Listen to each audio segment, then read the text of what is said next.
What's up, sports fans? It's your man D back, speaking mind sports talk. All right, man, check it out. Check it out. Callum Johnson. He wants to fight Joshua Buatsi. Eddie Hearn says no for the love of sports. Let's talk about it. So yeah, man, we're gonna talk about that, of course, and a lot more, which we always do, guys.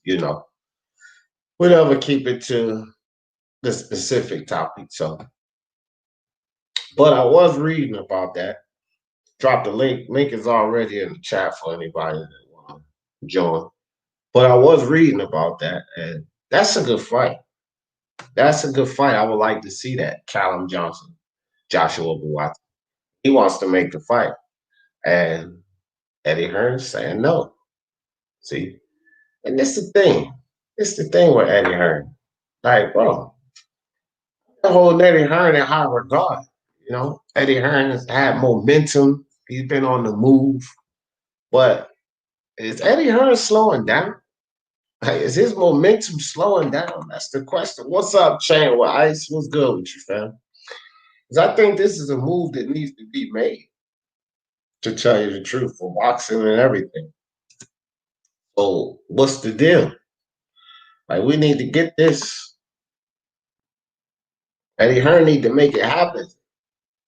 After that performance with college, I wouldn't say that Buatsi didn't do a good job, but there's a lot of spots where I see Callum Johnson could give Buatsi problems in that ring.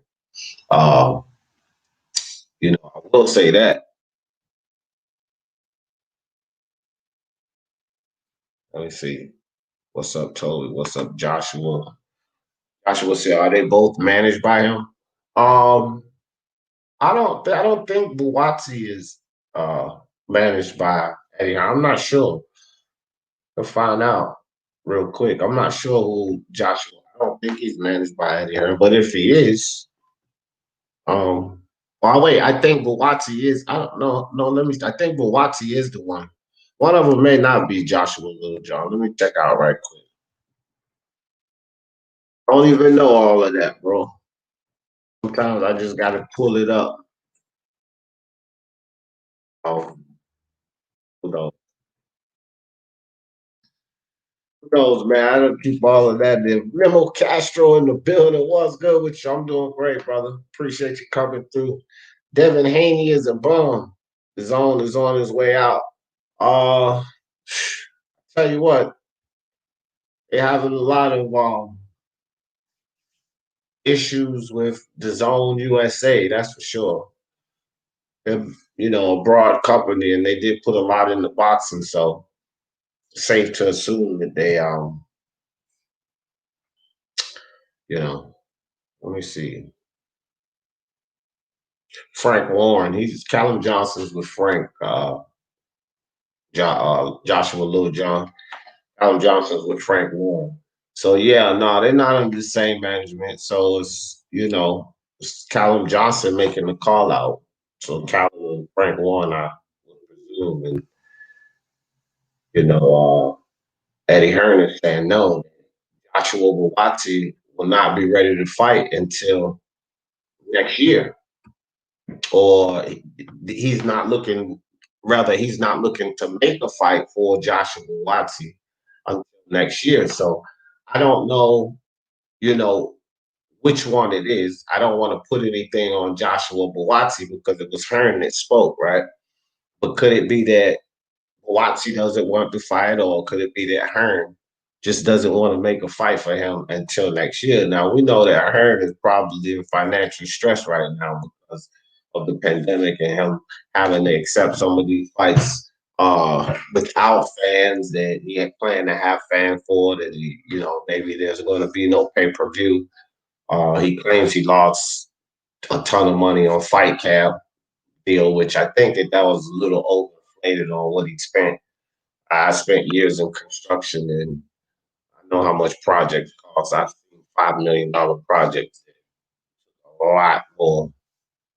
We put a lot more into those projects than was built in Hearn's backyard. So not too sure about the. I think he said £5 million, which would be more than $5 million. So I'm not too sure about Hearn's numbers on that project. But however, he did make a ton of money off of it. That's for sure.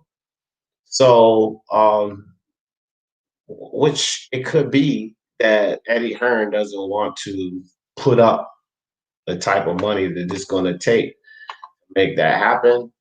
Or it could be that Buatsi doesn't want to fight. The thing is, we haven't heard anything from Buatsi. Hearn has spoke on it. He's taken the opportunity to speak on it quick. And he said that they're not looking to make a fight for Buatsi until next year.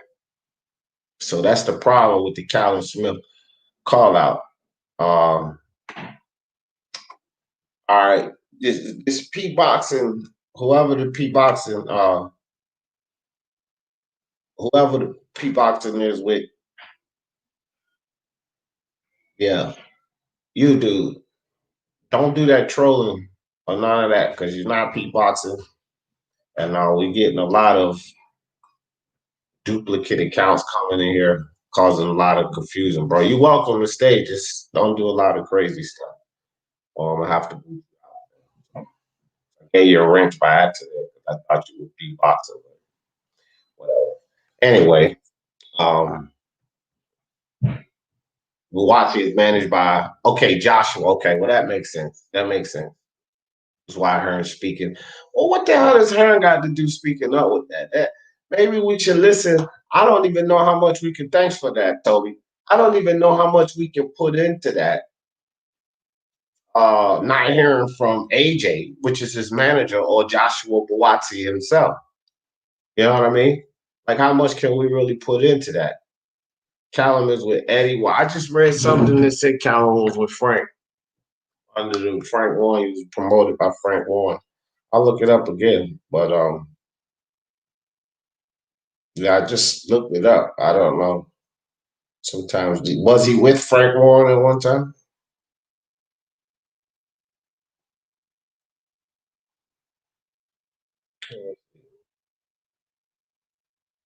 Yeah, but anyway, I was with Eddie. Okay. I mean, you guys are over there, so I'm not sure. That's why I had to look at it. You guys over there, so I take your word for it. Well, it's good to have uh people all over the world on the Speaking Mind Sports Talk family, like Mark and those guys are in Ireland. We got Jake Kyle in Australia. We got people in New Zealand. So everybody knows Dog, and he knows everything about New Zealand and Eastern European fighters. So we got people all around. That's good stuff, guys. All right. So Callum with Natural, Buatsi with AJ. All right. Well, yeah, but still, what does Eddie Hearn have to do with that? I mean, if Callum is with him, then he can only speak for Callum. You know what I mean? He can't speak for Anthony Joshua, Joshua's business, or Buatsi. They have to speak out for themselves. But again, even still, Eddie Hearn making that statement now even leads me to believe even more now that this is an Eddie Hearn thing because it's going to cost him money to put these fights together, right? And the money just not there. So Hearn coming out making the statement like, well, Watsi's not going to be ready. Of course, he's not going to spit. He can't spit dirt on this guy because it's his guy that's calling out the other fighters. So he can't say, well, my guy's not ready because then it's like, wait a minute. He just called out Buatsi. So he have to low key spit, put it on Joshua Buatsi somehow, and probably without being too offensive because he's with AJ and all of this, so they all kind of a touchy. He can't just come out and say, things like promoters usually say, look, this guy's not on the level. He's gonna have to wait in line or all of that type of stuff because, the relationship with Anthony Joshua, which is his meal ticket right now. We know that he don't want to mess that up, right? Saint Britt in the building. What's good with you, Saint Britt? Jeff, salute everybody. Happy Friday. Yeah, it's payday for a lot of people, huh? That explains a lot. Hearn and Warren always try to drag each other. Yeah, well, I just read some Joshua Littlejohn. I'm wrong about that. the UK guy said that he's with Eddie, which I'm probably behind in the chat. But yeah, they say he's with Eddie. But even still, I think it's a money situation. But yes, Eddie Hearn and Frank Warren are always trying to drag each other. All right. Lance Meyer in the building. What's good, Lance? What's good with you, fam? Champ Ross, what's up? What's up, Champ Ross? So, yeah, now, as far as the matchup,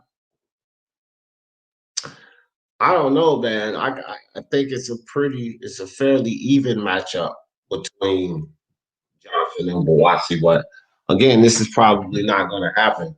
But what opportunity does uh, Joshua Buatsi take? Would he take Anthony Yard up on that opportunity or Callum Johnson, which would be a better fight for him? You know, a better stylistically a better matchup. That's what I would look at.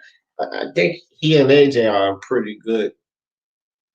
a pretty good situation because now they got Callum Johnson calling him out, you know, and they were already talking about a potential matchup with Anthony Yard. Um, they're right there, Anthony Yard's right there in the same place, like easy to make. So I think Joshua Buatsi has two good opponents to face after this college, you know, this Marco Calish fight, which he won. You know, he stopped him out, but Calish was putting gloves on him. You know what I mean? So, interesting match. It just makes it for an interesting matchup. Now, Anthony Yard, we got to remember he had Kovalev in trouble in that eighth round. So, you know, Tande, man, and this blow your load shit. Get him, get him, get him. You know, that got that kid knocked out. But Anthony Yard, he has some kind of power.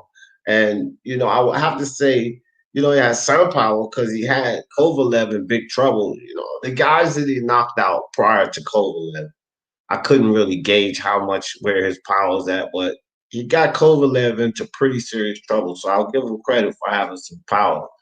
But I do believe that Joshua Buatsi is a much better boxer, which makes that interesting. And he can take a punch. It's not like Anthony Yard has power or anything like that. Boxing monster in the building. What's good with you? Champ Ross. What's up, Champ Ross? All right. Toby said, D, I'm not sure Callum Johnson with Eddie. Oh, okay. Callum Smith. Oh, okay, definitely. All right, all right. I don't know. I read something. I didn't look it back up. I just took you guys' word for it because y'all in the UK. But no, uh I seen something that said he's with Frank Warren. If he is with Frank Warren, that does make sense because those two are always at it, and it also makes sense that Frank Warren would call out Eddie Hearn opponent, which I think that that's a win that Callum Johnson and Frank Warren believe that they could take. Um, Let me find out for sure, man. I just hate not knowing. Now y'all got me. Let me see here.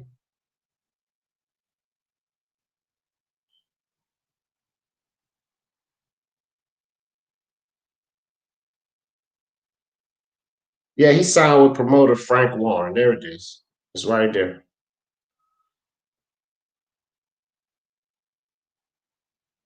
Let me see. Make sure. I don't see nothing about him switching. Callum Smith. Yeah, I knew Callum Smith was with Eddie. But right there it says, see, and he signed with Frank Warren. So I don't know, man. Maybe he switched to something. IBT, what's up with you, bro? IBT, you should know. He's the guy with the analytics already on the spreadsheet. What's up, dog? Who is Callum Johnson? Is he with Frank Warren or Eddie Hearn? I thought it was Frank. Well, I said Frank Warren. Link back in the chat too, guys, if somebody wants. Let me see. IBT said Johnson is a good fighter, but Buatsi might legitimately not be ready for him. Yeah, and that's what I was saying. Like, you know, that makes sense. They would call him out, and you know, if it's Frank Warren's fighter, which We ain't got to the bottom of that. But if it's Frank Warren's fighter, those guys are always at it. So, but it also makes sense why Eddie Hearn would say that, you know, Buatsi's not fighting until how the hell he know when Buatsi's fighting if it's AJ's fighter? You determine that, Eddie Hearn. Well, is he signed to Matchroom or the Zone? Like, where would they fight at? I mean, I know he's managed by AJ, but because someone in the chat said that, but they will probably fight on Matchroom or the Zone. So then, naturally, that would give Eddie some say in it because we know that. Yeah. See, okay, he's with Warren. All right. I don't know. I said otherwise, so I wasn't gonna argue about it because I didn't know. I said Warren too. Samuel Shaw, what's up? It's all right. I ran you away from the prediction league, and don't you forget it. All right, Cole in the building. I can't remember when you was in the prediction league, Samuel Shaw. Stop being scared. I El Jefe tell you, step up, Samuel Shaw. Step up, bro. What's up? What's up, Iron Cole? Yo, what's up, D? How you doing, man? Good Uh, afternoon. Oh, great. What's going on with you? None, man. Just came on to hail you up, make sure you're safe and everything. Yeah, you're talking about Buatsi and Callum Johnson and all that. So, long time I started with you, man. You know what I mean? Yeah, no doubt. What you think? You think that Callum Johnson's a bit too much for Buatsi?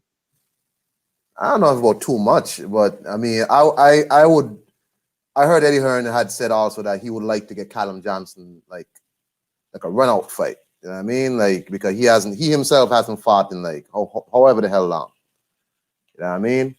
And you know, I don't mind that per se because I would like people to get a chance to be fresh or whatever. But I wouldn't mind the fight either. But I don't think he's too much for Joshua Buatsi. I didn't like people are criticizing Joshua Buatsi from his last fight, and I'm like, I don't mind young people getting fights like that where they get beat up and have to dig deep and have to, you know what I mean? Yeah. It's like people want these fighters to just blow away everybody. It's like, no, sometimes you need adversity. Sometimes you need to run into a fighter who you don't expect to be worth nothing. And then he pulls a surprise on you and you have to really, you know what I mean, pull it out. I don't mind that. I like that fight for Joshua Buatsi. He needs that fight. Yeah. He needs them type of fights. I mean, people just run their mouth, man. I don't mind that fight for him. I like that. Well, see, this is the thing. Now, I kind of well, real quick, Remy, what's up with you, Remy? My man Boston Nick in the building. Justin Trouble, what's up with you, fam? Good to see you slide through, Justin. Here's the thing, like I get what you're saying, like, because I think Joshua Buatsi, I actually think he's a better boxer than Callum Johnson, right? And I'm not saying like he's a way better boxer, but I think he boxes better than Callum Johnson. But I think Callum Johnson got attributes on his side. He's not, where it's like a good boxer against a stronger guy. No, he's a good boxer in his own right, but he's got the strength on him, power, size, and I think he would do him in. Especially after watching this Marco College fight. I expected to see Buatsi. I was going for Buatsi, and I picked him to stop, but I was expecting to see him do a little more, like more impressive victory. You know what I mean? Over this college, and it wasn't that. That's kind of where it kind of swayed my outlook because of his power and his strength. You know what I mean? I think he's a little weak for Callum, man. That's the only thing. Like, I think he's a good boxer and a better boxer. Callum definitely got like that. People, I guess people, y'all Americans call it the grown man strength. You know what I mean? Yeah. So I mean, look, I wouldn't hate on nobody to say like if they pick Callum Johnson over Buatsi. Yeah, Callum Johnson should be able to beat Joshua Buatsi because he's been in there with better people. He has a longer career, and I don't mind that, but I'm not gonna say like people like I see people like, oh, Buatsi's trash. He couldn't even. I'm like, hey yo, let the kid have these rough fights. You know what I mean? So if he had just washed this guy up, people would have said, "Oh, this is another bin man fighter, a trash can fighter." Right. Yeah. Hey man, now and again, trash cans fight back. Okay, so maybe he thought Callum was a trash can, and the trash can fought back, and I like that. He got his eye busted up. Oh, D, you all right, man? Yeah. I'm all right. My Let bad. me check it, man. I don't mind that at all. I mean, I like that college gave Joshua Buatsi that work. Yeah. But I Yeah. but I like Callum Johnson as a fighter. I thought he was gonna beat Better Beer, but it didn't work out for him. But whatever. You really did? You thought so? No, in the fight when he had him done, I was like, this guy's gonna beat Better Beer. I didn't pick him to beat Better Beer, but during the fight, I was like, wow. Oh, okay. Yeah, because I ain't pick. But no, he did. He had a good show, and that's something else that just make me think, because and then taking punishment from Better Beer, I'm thinking, what could Joshua Buatsi do? Right? Buatsi would have to make it a. Buatsi would have to win by like UD or something or split For sure. He's not gonna stop Callum Johnson. It would be the other way around. If it's a stop, Callum will stop him. Yeah. But yeah, no, I don't think he told enough power to put Callum down even. So but I do think like his movement is, his skill set is better. I give him the edge over Callum Johnson, but Callum Johnson just got attributes too many. Boston Nick said sometimes you gotta pull out if you can't. Hey D, let me get back on. All right, I'll jump back on. Yeah, no doubt. Rob, what's good with you, Rob? Appreciate you coming through. Chin Smoke in the building. What's good, Chin Smoke? Daniel T said Johnson sparks out Buatsi. Yeah, I could see him. I could see him stopping him, man. Like again, I would pick Johnson in that fight too. And again, not to dump on Joshua Buatsi, but I just could see Johnson winning that fight. And I'm with you, Daniel T. I could see him putting him away, maybe like 8 rounds or so. Getting him up out of there. I don't see Joshua Buatsi hurting him. That's the thing. And then at some point they're gonna have to trade. I think Callum Johnson hits harder than Buatsi. I think Buatsi is a better boxer, but it's not this wide margin. Callum Johnson is a good boxer in his own right. So, damage him to the body. So I don't know, man. I don't know. Champ Ross says, yep, saying we'll all be up supporting a local guy from Salinas. I know his trainer. Oh, you pick Via Champ Ross? You better stop. You better stop making the sentimental picks, Champ Ross, just because you know Ruben Villa's trainer and the kid. Nah, man. Ain't no sentimental picks. Navarrete is gonna beat that boy. But I did pick Navarrete, and I picked him by decision. I'm not sure if Navarrete is gonna stop Ruben Villa. I like Ruben Villa though. I'm not dumping on Ruben Villa right now. I think Ruben Villa could he could shock and outbox Navarrete. That could happen. But Navarrete has the length and height, and he's a good boxer as well. And he has power. So Ruben Villa don't really have the most power. And so I don't know. It's gonna be an interesting fight. Ruben Villa is a good boxer. Quick too. He's got good movement. Not gonna be an easy target for Navarrete, but definitely he's not stopping Navarrete. But Navarrete can stop him or just win on. I think I put split decision or majority. No, I don't. Maybe a majority decision champ on that for Navarrete. I don't think I seen a lot of people pick the stoppage. I don't know if he's gonna stop Ruben Villa. I'm not so sure about that. Brian Harkin, what's up with you, brother? Yeah. So, but that's gonna be a good fight. speaking of which, guys, that fight this weekend. What y'all think about that? Ruben Villa versus Emmanuel Navarrete. What y'all think about that fight? I like that fight. I like that fight. Fight fan 17, salute D175 division. Eat it up. I heard Bivol and Zudo Ramirez. Yeah. I just talked to Roberto yesterday, fam. I not talked to him on the phone, but we was chatting back and forth in the DM. And he gonna try. I mean, I'm not even gonna really schedule anything. I just told him we not scheduling anything. You know, he just got married not too long ago and all that stuff. Well, I mean, they're engaged. But anyway, he enjoying himself, enjoying his life, you know. But I want to get him over here and kind of talk to us, give us some insight on that. Yeah, they are. They most certainly are. I can confirm that they are in no negotiations.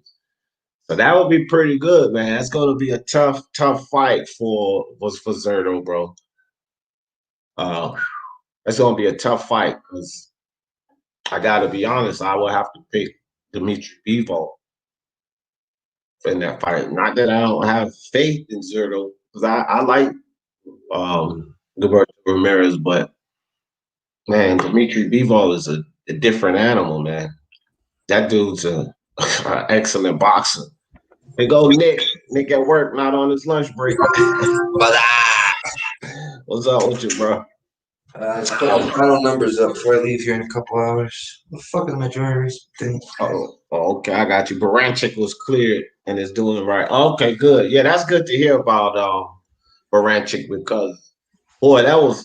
I mean, both of those guys to know that both of those guys are okay because they both took a lot of punishment, man. All of those knockouts. 4 knockdowns. I mean, not knockouts, but 4 knockdowns apiece, and then the guy gets stopped. So, like that was huge. That was a huge fight. We got some big UFC fights coming up this weekend.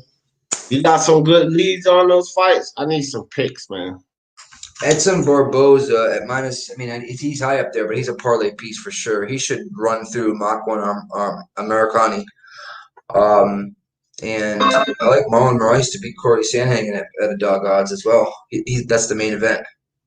Yeah. Yep. I'll put both of those in. DM me those. Will do. Yeah. I'm going to send y'all those picks tomorrow.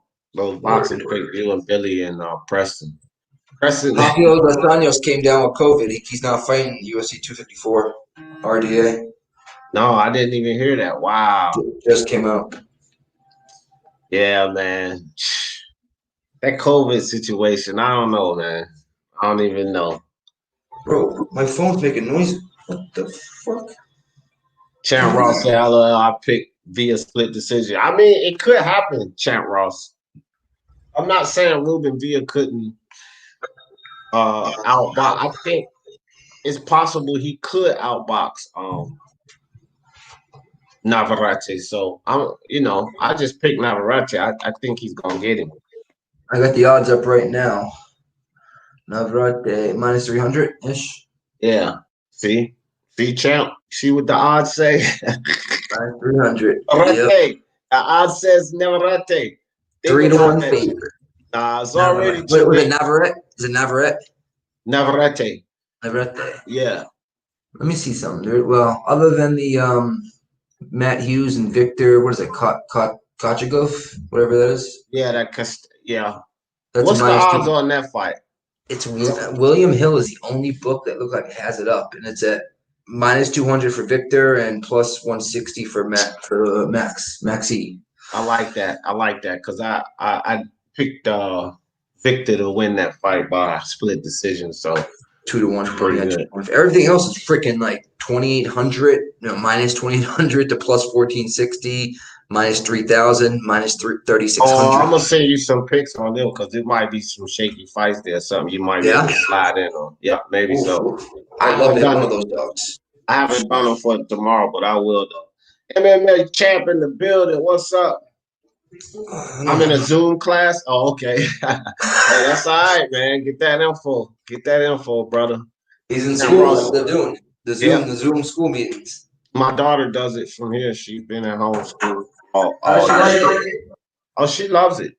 She Yeah. loves it. She didn't want to do it at first because, of course, she wanted to go see her friends and all of that. But she's good for it now. Only pick 4 people. Only 4 people pick Via so far. Don't feel bad for me. Well, no, I mean, but all of you guys are hit if Ruben Villa pulls off the upset. Villa beat Haney and Stevenson in the M. Oh, okay. Allegedly Stevenson twice. Yeah, like I said, Daniel T, I was saying that Ruben can box. Ruben Villa can box. But so can Jose Emmanuel Navarrete. He can box as well. And he's got the reach advantage. He's got the power advantage. Ruben Villa's not the power puncher. Right? That's something we know. So I don't know. Power matters, bro, because power make you think twice. I know Ruben Villa got a little power with him, but Navarrete is stepping up too in weight. Remember, guys, this is only his second fight at this weight. And Ruben Villa is a tough opponent. So I'm not counting him out. Some of the guys that picked Villa could actually win on that. D Jeff, have you made a new You Idiot video since Floyd? No, not yet. But I'll look around, Joshua. I might make one today. Plenty of idiots around. Hey, have you seen No Life Shacks? I can backfeed. What is that? Nah. No Life Shack. The reactions to it, like hip hop songs, and mainly Eminem. Oh no. Take a look at it when you have a chance. You have No Life Shack, all one word. No Life Shack. Okay, No Life Shack. Yeah, I'm gonna check it out. I don't even watch TV, man. IBT dropped that news in circulation hard. Yeah. Yeah, he does. If I get married, he's gonna need money now. Yeah, for the divorce. What's Nick helping with Black and Brown? Now I gotta write down. Black and Brown channel. Black and Brown boxing. He was on his channel. What is that? Oh, what's Nick doing on? What's B&B? That's Black and Brown boxing. You know him? No. No, that won't Nick, champ. No, not me. Black and Brown boxing. Never heard of it. Oh no. Okay, I get it. No, he said, "What's Nick doing helping Black and Brown boxing with his big board?" That board. Oh, he has a board. Yeah, he got a board that he needed a little help with. Okay, I give him that. Yeah, that's good stuff. Just wanted to stop by. That's what's up, MMA channel. Appreciate you, fam. Appreciate you stopping too. Joshua, you're hunting for the Bruce Vane video. What Bruce Vane? What did he do? See, he might be. I don't know. Let me go check it out. Is it the one? I don't know. I think Sean Newton. If y'all know Sean Newton, boxing with Sean, he already did a video about Bruce Vane, and it may be the same video y'all talking about. So if it's that video, I'm not going to do a You Idiot because our You Idiot segments are short and to the point, but Sean really gets into it and break it down. So y'all might want to check it out. I'm going to see it real quick. I'll be right back. That's what's up, Nick. This is why I love boxing. Okay, I ain't even gonna read your comments no more since you're on here. What's up, Brian? Yo, what's up? Yeah. As soon as you jump on the panel, I start reading your comments. That's anybody. Like you can talk. The odds maker don't know what via. Well, no, the odds maker get it wrong a lot. And I think that champ, I'm with you on this via fight. I think that -300's much, and probably some bet on via would be a smart bet. Like via by decision, because it's got to be in the plus if they got him at -300, right? So that might be a smart bet for Ruben Villa. I think that -300 margin is a little wide too, champ. I agree with that for sure. Punch drunk in the building. What's good with you? Oh yeah, I do. I actually like Georgetown, so I do need to get one. No doubt.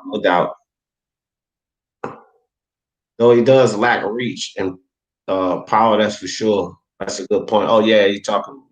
Yeah, no doubt. That's the thing, Ruben Villa. And height, I think Navarrete is a little taller than Ruben Villa as well. those long ass arms, man. Navarrete arms are so long. I think it's a 3.5 inch reach advantage between the two guys. So that's significant when both of these guys know how to use the. Because Navarrete can fight on the inside, mid range, or the outside. That's another thing. He can fight in all three spots. Yeah. Yeah. I haven't out there, so. Punch Drunk said, "You need to make Bob Arum, you idiot." That was, yeah. I probably need to get on Bob once. I'm getting ready to get on one of these channels again too, though. Punch. Don't think I gave that up. I'm still cleaning up the YTBC. Well, that's the next video.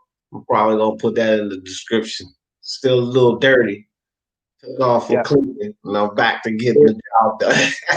Here, you know that No Guy Shack he's on about. I was a 9th subscriber to him. Now he's over 1 million. Oh yeah. I was his 9th subscriber. Oh wow. Yeah, I've never been in that channel or heard of it. I mean, yeah, okay. Yeah, no, I'm just saying I was his 9th, and now he's over 1 million views now. Wow. Or over 1 million subs. So wow. That's 3 years ago. He said Ramirez did nothing to Canelo in sparring. I don't see him. Yeah, but that's Canelo. I mean, that's kind of tough. I mean, Canelo could potentially beat Bivol. That's a guy like you ask. People are going to actually pick Canelo over Bivol. Me personally, although I'm a Canelo fan, I wouldn't be one of them. I think that's a time we could see Canelo lose. However, you're going to have a lot of people to pick Canelo over Villa, right?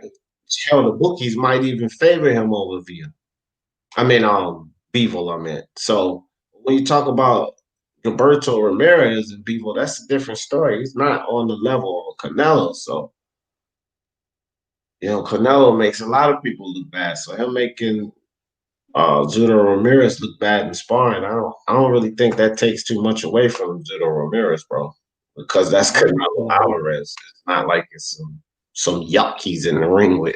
Yeah, no shame in that. Yeah, ain't no shame in that. Not at all. No shame in that.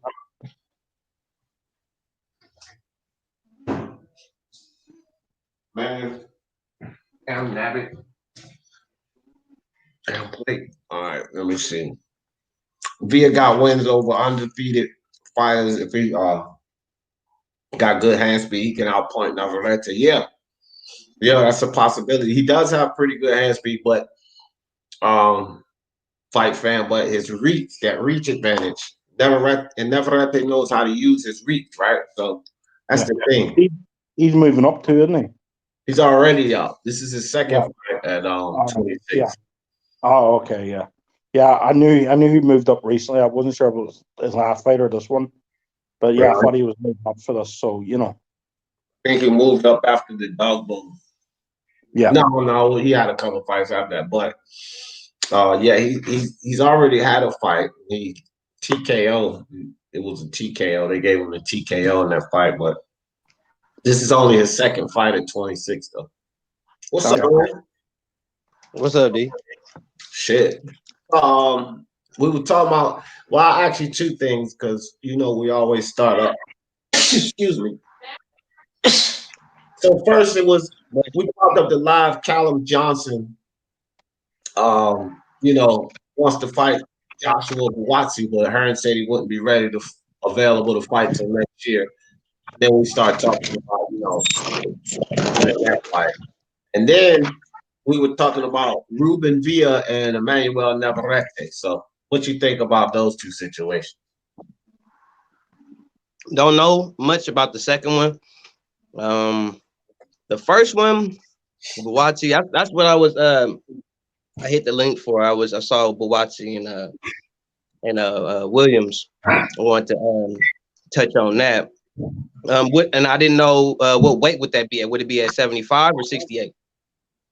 75. I mean, what has Williams done at 75? Don't he fight at 68?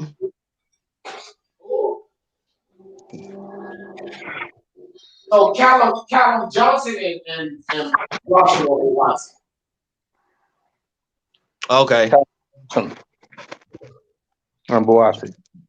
Mm, I think Buatsi needs to work on his head movement, but I think fights like this is what make boxing great.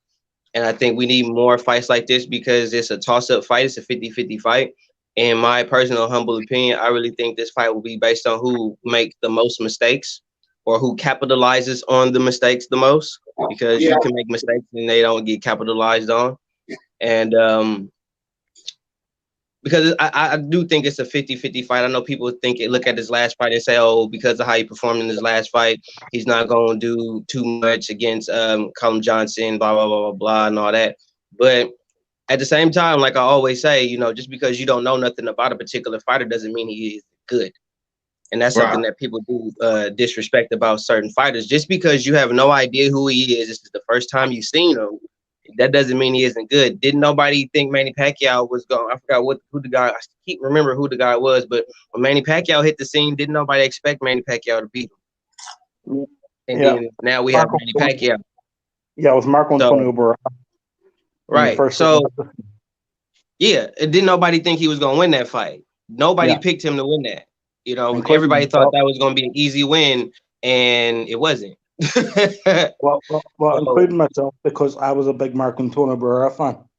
Right, I got to admit, I had my fanboy hat on, and I was a lot younger then, so I had my fanboy hat on, for Barrera, but I didn't expect, you know what I mean? Like, I didn't expect that to happen. So my main point is that people shouldn't discredit Buatsi's last fight, regardless of how, even though I did think he took a little too much unnecessary punishment, and I did feel like if he were to get hit by somebody who was a more solid puncher or more accurate puncher, like a Anthony Yard, he would have problems. Hell, if he were to even fight a guy like Better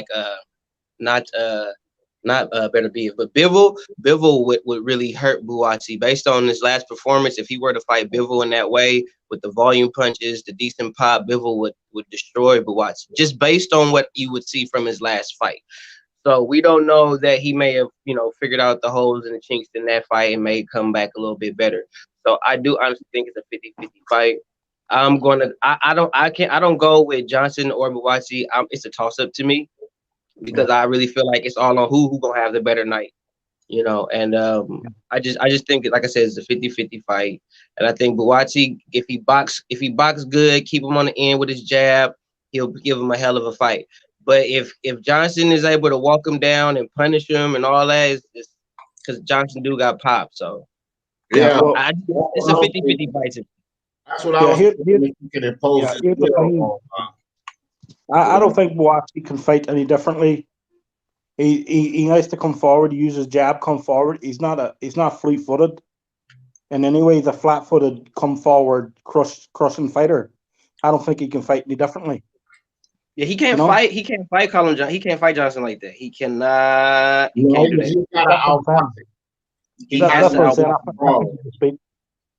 I think if he goes in with that performance, I don't think he can do anything else.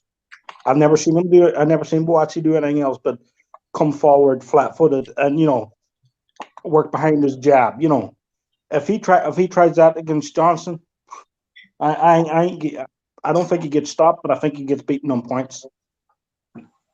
I mean, that's the thing. Yeah, Brian, that's what I think we all saying that. Like, he's not going to be able to bully him, or then either fighter is going to impose will. It's going to be Callum Johnson. He's going to be the fighter that will impose will. But and then to be fair for Buatsi, to be honest, and even to your point, bro, he did try to impose his will his last fight, and he got a swole eye for that. Trying to impose his will on somebody, and he got beat up a little bit. So I don't think he's going to fight a fighter that's in a sense superior to that same way. He'd be a damn fool to do that. So I don't think he will go into that fight fighting that way. I think he will go into that fight a lot more smarter. Yeah, and College didn't really hurt him. So doing that against Callum Johnson, he can get himself hurt. College was tagging him up for sure. You can see with his eye, but taking those kind of punches from Callum Johnson, he's going to find himself laid out somewhere. But real quick, guys, Julio Martinez, I was just reading this message. Look, I just put you a link in the chat. I already did a You Idiot video on that dude, Kai. He'll probably be on there again. But go ahead.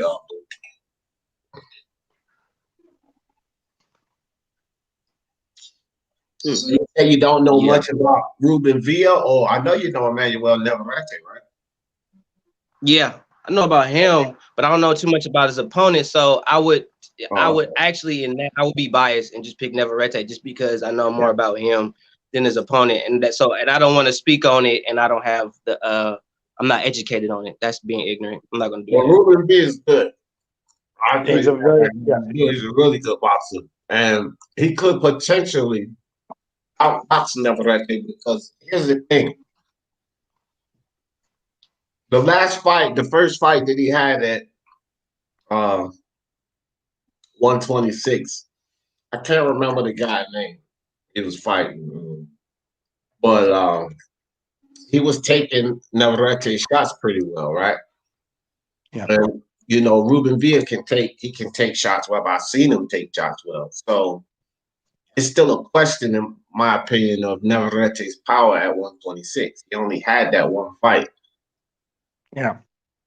What I know about Ruben Villa, what I know about Ruben Villa, he had a very good amateur career, and a very solid professional career. I think he got a good number of knockouts too, but I don't think he's a more powerful puncher. I think it's more an accumulation.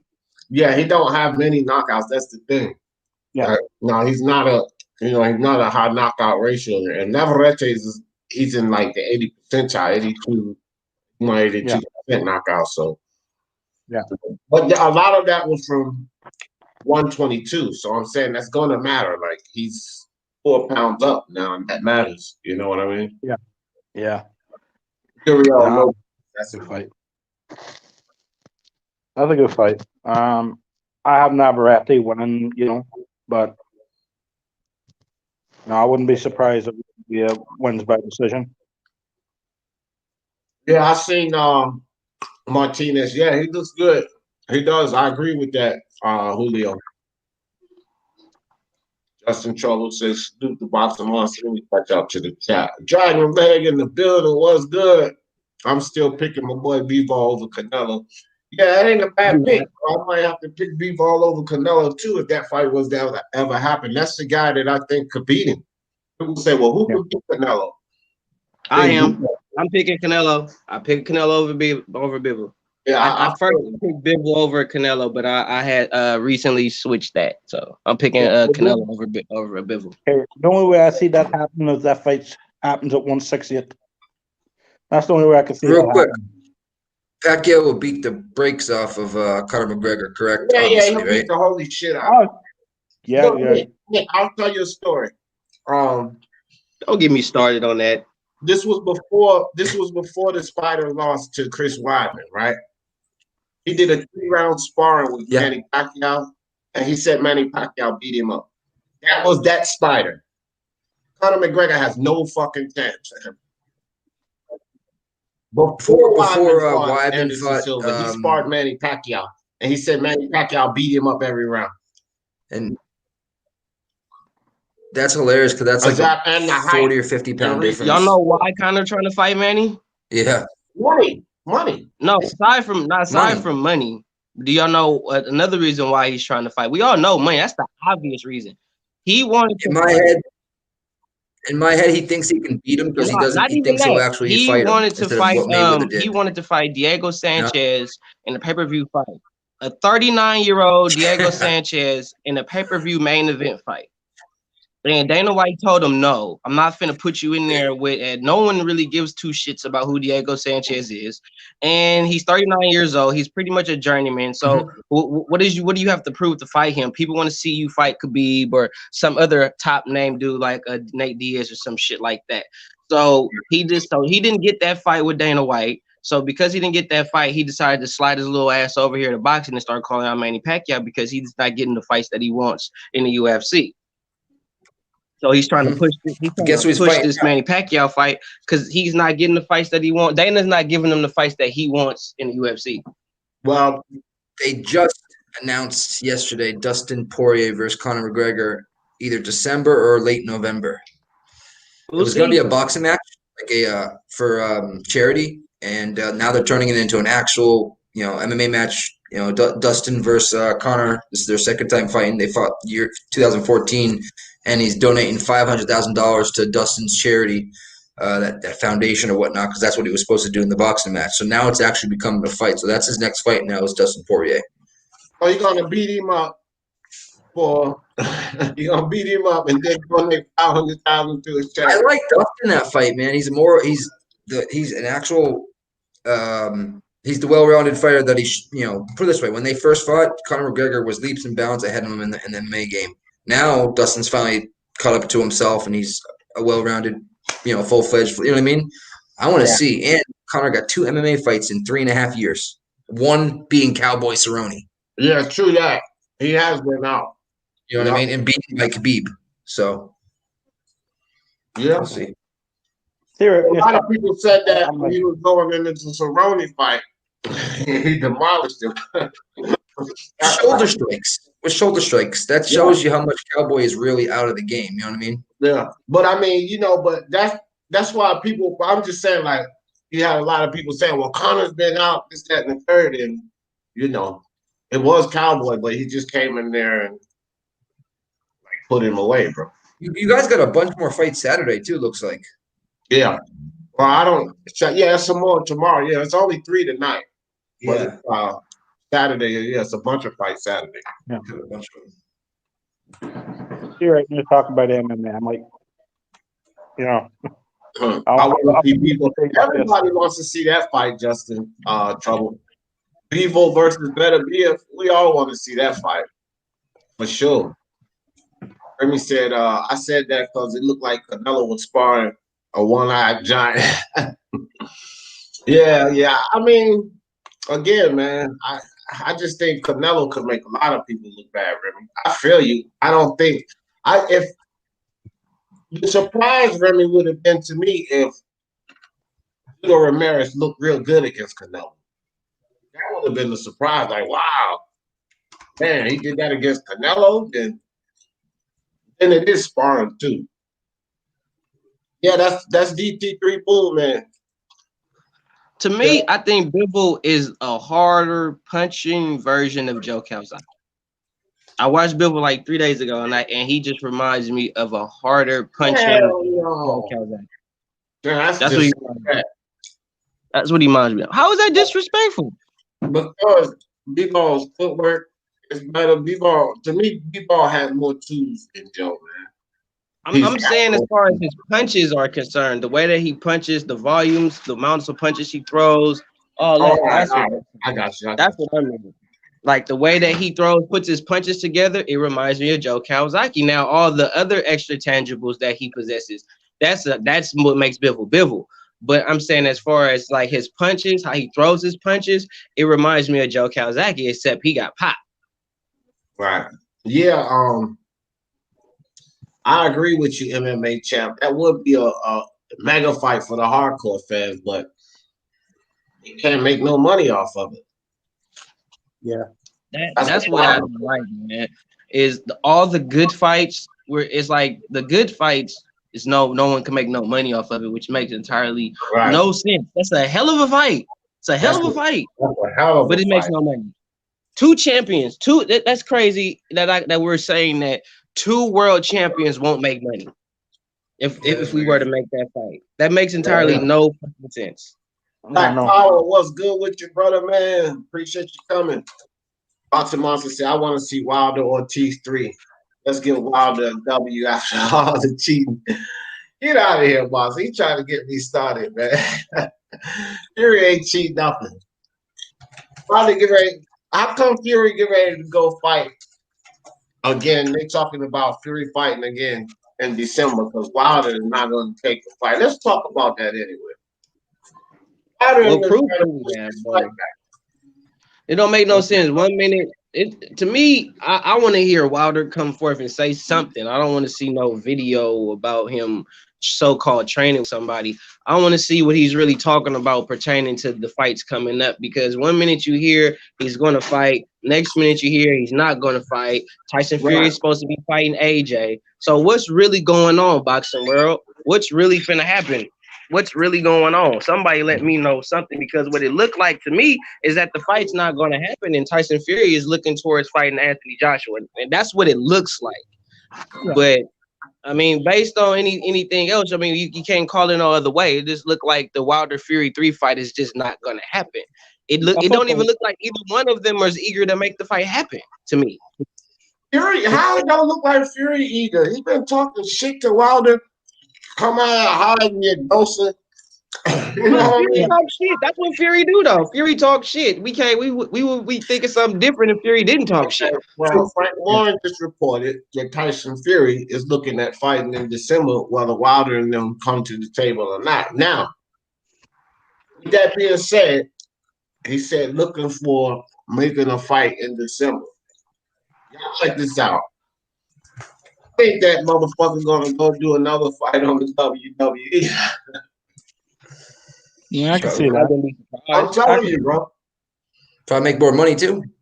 Oh yeah, definitely didn't fight another Sefer Safari or some bum. He's not gonna fight anything but a bum in between Wilder and AJ. If it's not AJ, he ain't gonna fight nobody. So whoever he fight in the WWE will definitely make him more money than fighting any one of these low-level fighters in boxing. As a spectator and a fan, the reason why I think that Fury's not jumping the table in that rematch, well, not the rematch, the third fight, is because he lost the first 2 fights. You know what I mean? Ooh, And Wilder? Yeah. Yeah, I mean, we know he lost the first fight. I did. I mean, it's my Yeah. Hey, Wilder, I thought the war has only begun. You say what? I said, Wilder, I thought the war has only begun. Right? It's like, the war might be over, homie. You know what I mean? It's like, yeah, Fury. I think it's more like he just want to beat Wilder up and get it over with. Like, yeah. I'm gonna step in the ring, let me kick your ass so I can move on. Yeah. Delaying fights and all this. It took him to the 12th round to put, or 11th round, I think, to put him on his ass in the first fight, right? Second fight. No, he put him on his ass like twice, like that's 2 or right. 3 times. Yeah. The Frankenstein one. Yeah. What I know about the contract. What I know about that contract, that their contract is void after January 1st, 2021. So if the fight doesn't happen in December, he doesn't have to fight. This is what I've heard. This is what I heard. He doesn't have to fight Wilder. So if that fight doesn't happen, he doesn't have to fight Wilder after January 2021. I think Fury would, even after that, though, if he was offered it, he would take it because he knows he can beat him. Yeah, he'll beat him up. I mean, and it's going to be for a lot of money. But I would say this too, though, Brian. I think that because like if they talk about delaying the fight and they agree on a date, then I'm not sure if that deadline stands. Like if they say Fury, okay, well I'll fight you in February, and then he goes take a fight, then it's already still set. Right? Yeah. Now I'm just saying in general, like if it doesn't happen in December, like Fury has no obligation or Wilder has no obligation to take the fight. If you know what I mean. That's as far as I'm aware of me. Yeah. I feel you. Die Hard Casuals, what's good with you? Hamed in the building, Raider from LA. What's good with you, dog?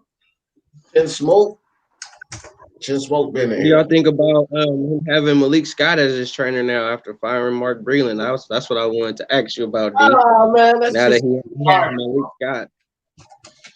He hired his best friend. He hired another yes man. I think he should just retire and get out of the sport. That killed me, man. It's like you hired a dude that you beat, man. Why would you hire? You gonna fire Mark Breland, a proven world champion, Olympian, all the shit, got you to where you at today, in a sense, based on your training or whatnot, and then you fire him to hire not a better trainer or even a trainer that's even on his caliber. You're gonna hire your friend / sparring partner / former opponent, Malik Scott. Yeah. What is he gonna do for you? How is he gonna make your boxing skills better? I don't get it. He's gonna say yes. This is the thing. Who's gonna make him too much better? I don't give a fuck who he invites to that camp. Yeah. So getting rid of JDs would be the answer, and then taking on a new head trainer. So I don't really care who he invites to the camp. Yeah. Wilder wants somebody that's going to let him windmill when he feel like he has to windmill. That's who he wants. Yeah. He hired a yes man. Nicest way I can say it. He hired someone who won't even question him, who won't challenge him on anything. He hired a yes man. That's what he did. He didn't even really hire him, the motherfucker, because Frank Warren came out. I mean, not Frank Warren. Kelly Finkel came out and said that Malik Scott. Iron Cole told me this, and I went and looked up. Finkel had already come out and said that Malik Scott was just going to move up and assume he was already a part of their team anyway. So he didn't really go out and hire anybody. They just moved him up into that spot. JD's still the head trainer. So, like, what's the point, bro? Like, what's the point of any of that? It's just like Brian said, now it's just went from the one guy that was actually teaching you something, that wouldn't just listen to everything you said, to everybody listening to everything you say. That's all it basically changed to. Now we got rid of the guy who has some feedback. Now I just got a bunch of people that's going to do what I say. And if you're training with a team, you're supposed to do what they say, you idiot. They're not supposed to do what you say. You're supposed to listen to them, training. This is the whole problem with all of it. So I just think it's idiotic, bro. And Malik Scott, this guy's heartless. He don't have heart. You know, what kind of inspiration is he gonna give to him? The guy look at you and you don't even have heart. Shut up. You wouldn't take this kind of punishment. One thing about Wilder is he can take punishment. Well, what kind of inspiration could a guy like Malik Scott give him? You've been known for quitting. Think about it. Yeah, that's real. Well, one more question though before I get up out of here. I wanted to ask you, D, because I didn't get a chance to hit you up on a live where you spoke up on this particular topic. I was busy, so I got to ask you real quick. What do you think about Bob Arum when he said about not having the rematch clauses, and he thinks that that's foolish, that they have rematch clauses? The Teofimo Lomachenko fight is a one and done win, and that's it. It doesn't have no rematch clauses. Ain't gonna be no second fight or none of that unless Lomachenko or Teofimo somehow, some way later on, if not after the fight, want to do it again. So, What do you think about Bob Arum not choosing to have rematch clauses, unlike Eddie Hearn? I don't know if it was Bob Arum that established that, but I don't think he likes it either. Yeah. I'll tell you that. This is why I don't think Bob put that in place. Loma came out and said something like about it, that he didn't need one with Teofimo and all this. I think it might have been the boxes. Teofimo, that video I put up with Teofimo, they don't want to do that anyway. Teofimo's side don't want to be locked into rematch clause anyway. And Loma will say he don't need no rematch clause for Teofimo Lopez. Now, I don't think, honestly, that Bob Arum, of all people, would even like that idea, but he's doing it because I suppose the fighters are not shooting for that. Teo doesn't want to be locked in because if he can get past Lomachenko, he wants to go challenge the winner of Jose Ramirez and Josh Taylor. Lomachenko, again, like, sometimes, okay, this is what some people got to understand. This is the fight game. So there's a certain amount of pride involved in this thing too, you know? And some people look at, well, why you want a rematch clause? You don't think you can beat it? You know what I mean? Shit like that, right? Yeah, that's what Bob said. Yeah. Right. So, but with Bob Arum, hell no, he don't like that shit. I can guarantee you he don't like it because it's more money. If Teofimo beats Lomachenko, the second fight is massive money. Oh, Bob cares about his money. So I don't think at any level he's with the idea. But if this is what the fighters want to do, he don't have no choice. Yeah. Can I add something to that, D? Can I add something to that? Right. I think no matter what happens, win, lose, or draw, Teofimo's moving up in weight. So it really takes out that rematch clause because I think Lomachenko is capped out at 135. This is two ways that I can see him staying, Brian. This is two ways I can see Teo staying and fighting again. If he's turned down because Jose Ramirez and Josh Taylor has expressed moving to 147. They've expressed moving to that division. And seeing Josh Taylor here recently, I think he can perform in that division.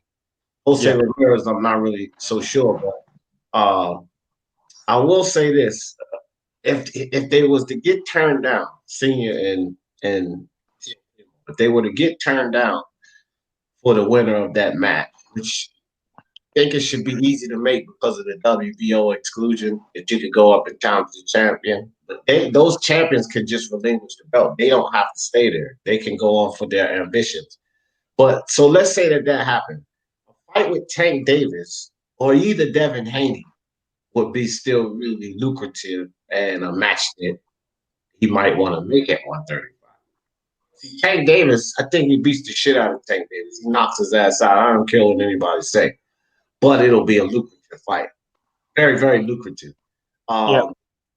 Devin Haney has the WBC belt. And if he goes and beats Devin Haney, then he's officially four-belt undisputed champion at that weight class. So those are two still very interesting prospective fights. Should he win or lose versus Lomachenko? Now, I think if he loses to Lomachenko, he doesn't get the Devin Haney fight. So Tank would be something interesting before he moves up to 140, right? Because that's still a lucrative fight if he loses to Lomachenko. Devin Haney's probably going to lock up with Lomachenko so they can clear the whole four-belt thing, right? And then he'll move up after that. So those have got some scenarios of where he could probably stay. We could probably see him stay. Because I was telling everybody the whole time, and you know this. Why the fuck y'all keep talking about this weight? The kid ain't never had problems making weight. And the statement that he made about moving up is because eventually he's going to have to move up. He knew that. But if they're sticking around for the Lomachenko fight and Bob's going to dick him out of that fight, then why stick around at 135?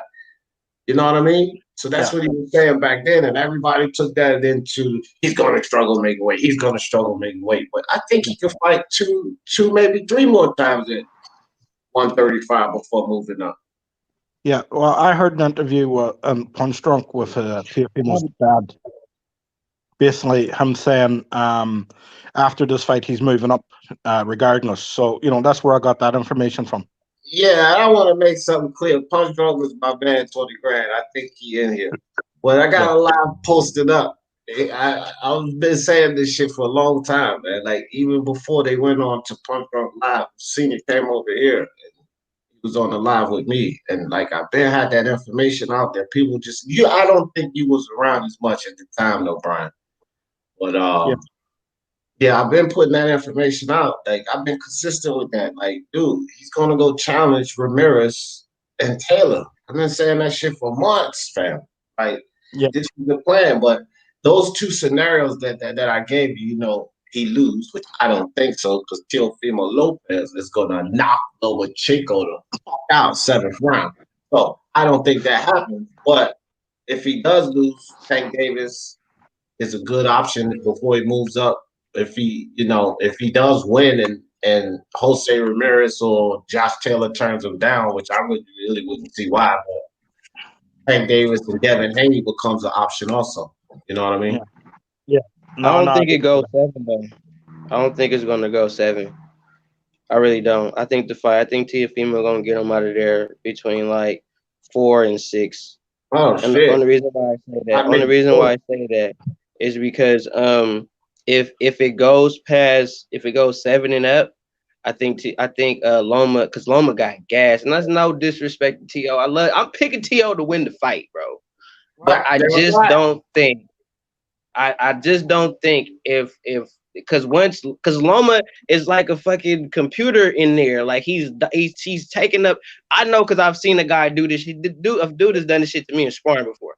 He's sitting there and he's just taking information. Like every round, he's taking information. And certain things that you're catching him with the first few rounds, you're not going to catch him with in 2, 3, and 4. So I think the longer the fight go, it's going to be worse for Teofimo.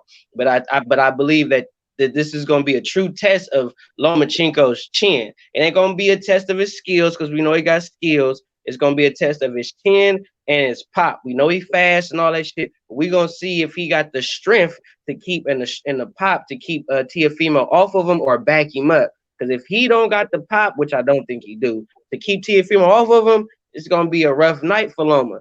Because I just think that once Teofimo catch him, it's just gonna be over with. Once he catch him that one time, and it's gonna happen in the first round.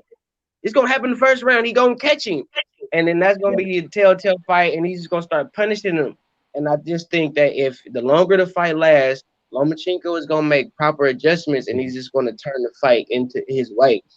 Because Lomachenko do make adjustments, and we keep taking that away from Loma. I've done it too. Like we keep taking that away from Loma. That Loma make adjustments, and he gets better as the fight go on.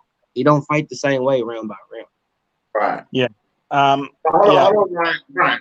I know you can see the screen. Give me a second, bro. Give me a second. Look, I love you guys on the panel, but for all of you guys that can see the screen, when a goddamn super sticker, super chat pop up, y'all please just give me a second to shout these people out, man. Come on now. I don't know.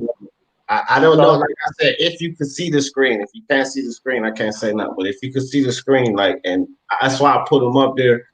They colored so y'all can see the colors, man. Like, let me shout these people out for these super chats. I know everybody want to get their piece off. This is like a real quick thing. Julio Martinez with the motherfucking super sticker. Appreciate you, dog. I really appreciate that. Go ahead, Brian. Go ahead, bro. Sorry, Dale, I was in the chat, so I'll just looking at the chat. No, I think right. I've been watching a lot of sparring footage of Lomachenko recently. Every time I see him, he's on the back foot. So I see him practicing on the back foot in a small ring. I think he's going on the back foot in this fight, and I think he wants Teofimo to cut down the ring. That takes away a lot of Teofimo's counter punching, a lot of his timing. Lomachenko coming on the way in. I think he's going to try to turn Teofimo, turn Teo, keep him off balance, keep him turning, hitting him turn, slipping in and out. This is just what I've been seeing, and this is just from sparring footage, that I've been seeing a lot of recently. And I don't think Teofimo is great at cutting down the ring. I think he's got other skills that he allures to, but this is just from sparring footage I've seen. I think real quick, Teofimo. I don't mean to cut you off. Yeah, real quick, dog. Julio again with the super chat. He said, "For the love of sports." I like the dollar signs. I like that. I might change it to that. I might do some of that variation. I kind of like that, Julio. Go ahead, Boom. Mm-hmm.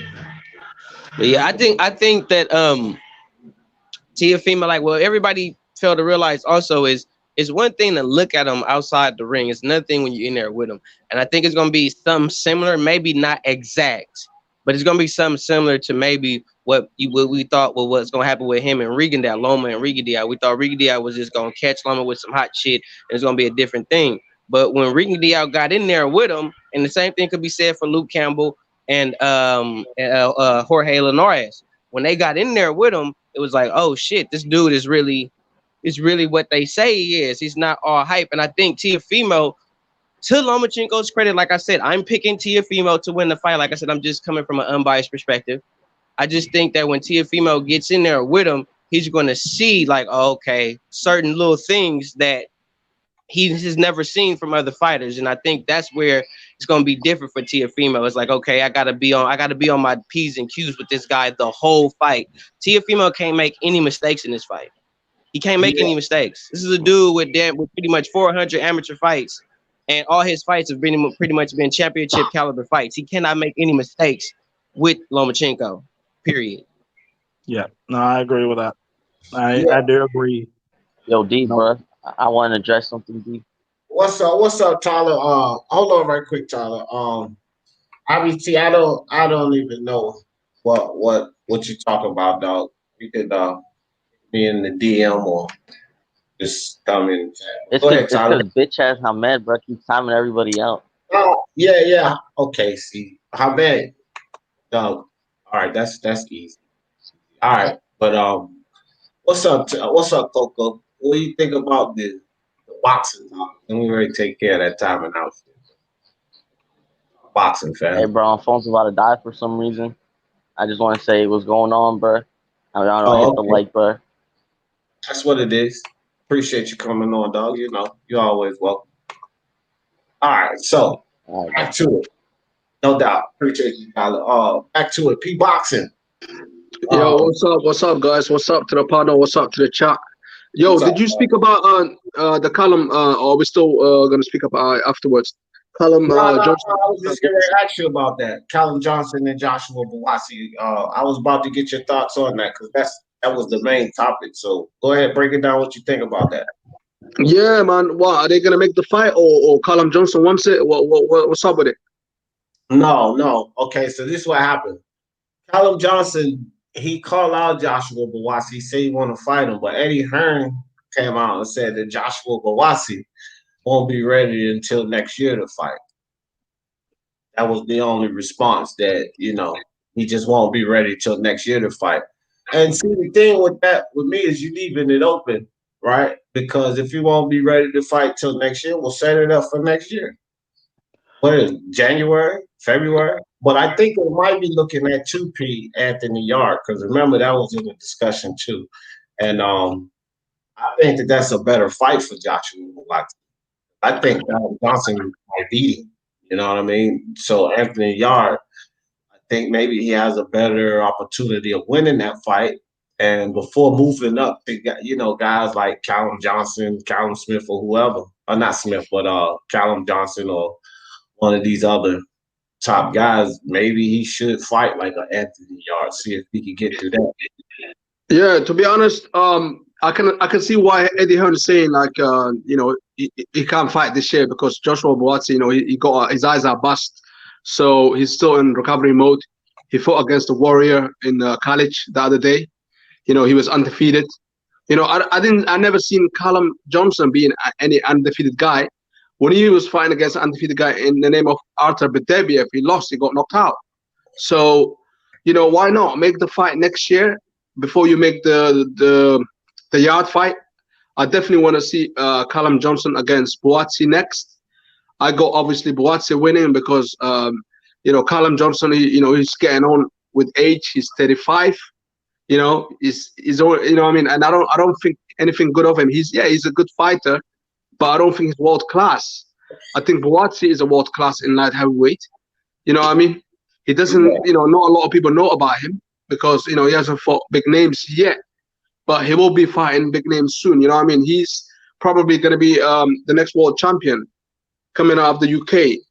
He's definitely going to be, I think he's definitely going to be the likes of Artur Beterbiev, even Bivol. I got him beating Bivol right now if they make that fight. You talking about Oh Buatsi? my God. Yeah, I think he beats Bivol right now. I think so. Pete, let me tell you something, bro. With all due respect, you have lost your ever-loving mind. I'm going to tell you right now, Joshua Buatsi is not even on the level of those guys right now.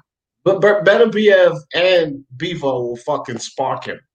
Period. Flat out. Both of those guys will spark him. He's not on that level, fam. And this is the thing. I think most of us in here gave Callum Johnson the win over him. Callum Johnson has not beaten anybody. He fought bums, bro. Who the fuck has Buatsi beaten, Pete? Buatsi nobody but this last. And he just fought Kalic, and he had difficulties against Marco Kalic, fam. You acting like Joshua Buatsi has proven. Listen, that's why I said the Anthony Yard fight, because let's remember Anthony Yard had Kovalev in trouble. Let's see him get past Anthony Yard first. That's more on his level. But talking about Beterbiev and Bivol, they will spark this dude. Slam the fuck out. And then you said Callum Johnson got knocked out by Beterbiev. Well, let me ask you this, Pete. Who didn't? Listen, Beterbiev. Who didn't?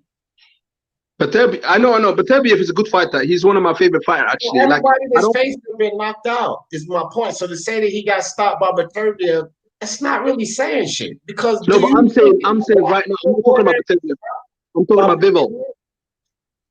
Who ain't falling yet? I'm talking about Bivol, I'm not talking about Beterbiev. I'm talking about Bivol. I think he got Beterbiev. Are you kidding me? I'm not talking about Beterbiev, bro. Beterbiev, of course, he's gonna knock out what's his name, Buatsi. But Bivol, I can see, the flaws. You know what I mean? I'm just, picking certain things. But with Callum Johnson, who has he beat as well? Look, he's never beaten anyone that was undefeated. Everybody that he fought had defeats on their record. Kalic was undefeated. He's from Croatia. He's a good fighter. Okay. I bet you any money now, if Kalic fights Callum Johnson, Kalic will win that fight, because Callum Johnson is reckless. He's 35. He's getting on as well. You have to remember that the age. This sport is not for the old, bro. It's for the young. So, and Beterbiev, he's getting on with age as well. Like, he's probably got another 2 years at the top. After that, he's only going to go downhill. You know that. So that's why I think he'll probably will struggle against Bivol if they fight. But I got Buatsi. I'm telling you now, you'll see Buatsi. He's going to be a world champion. Buatsi. I watch Buatsi. You talking about you'll see? Like, I don't know this guy. I watch Buatsi, and I do see. I love all of you guys that keep telling me I'll see, and I keep inviting you guys to this prediction league because I want to see what you guys see.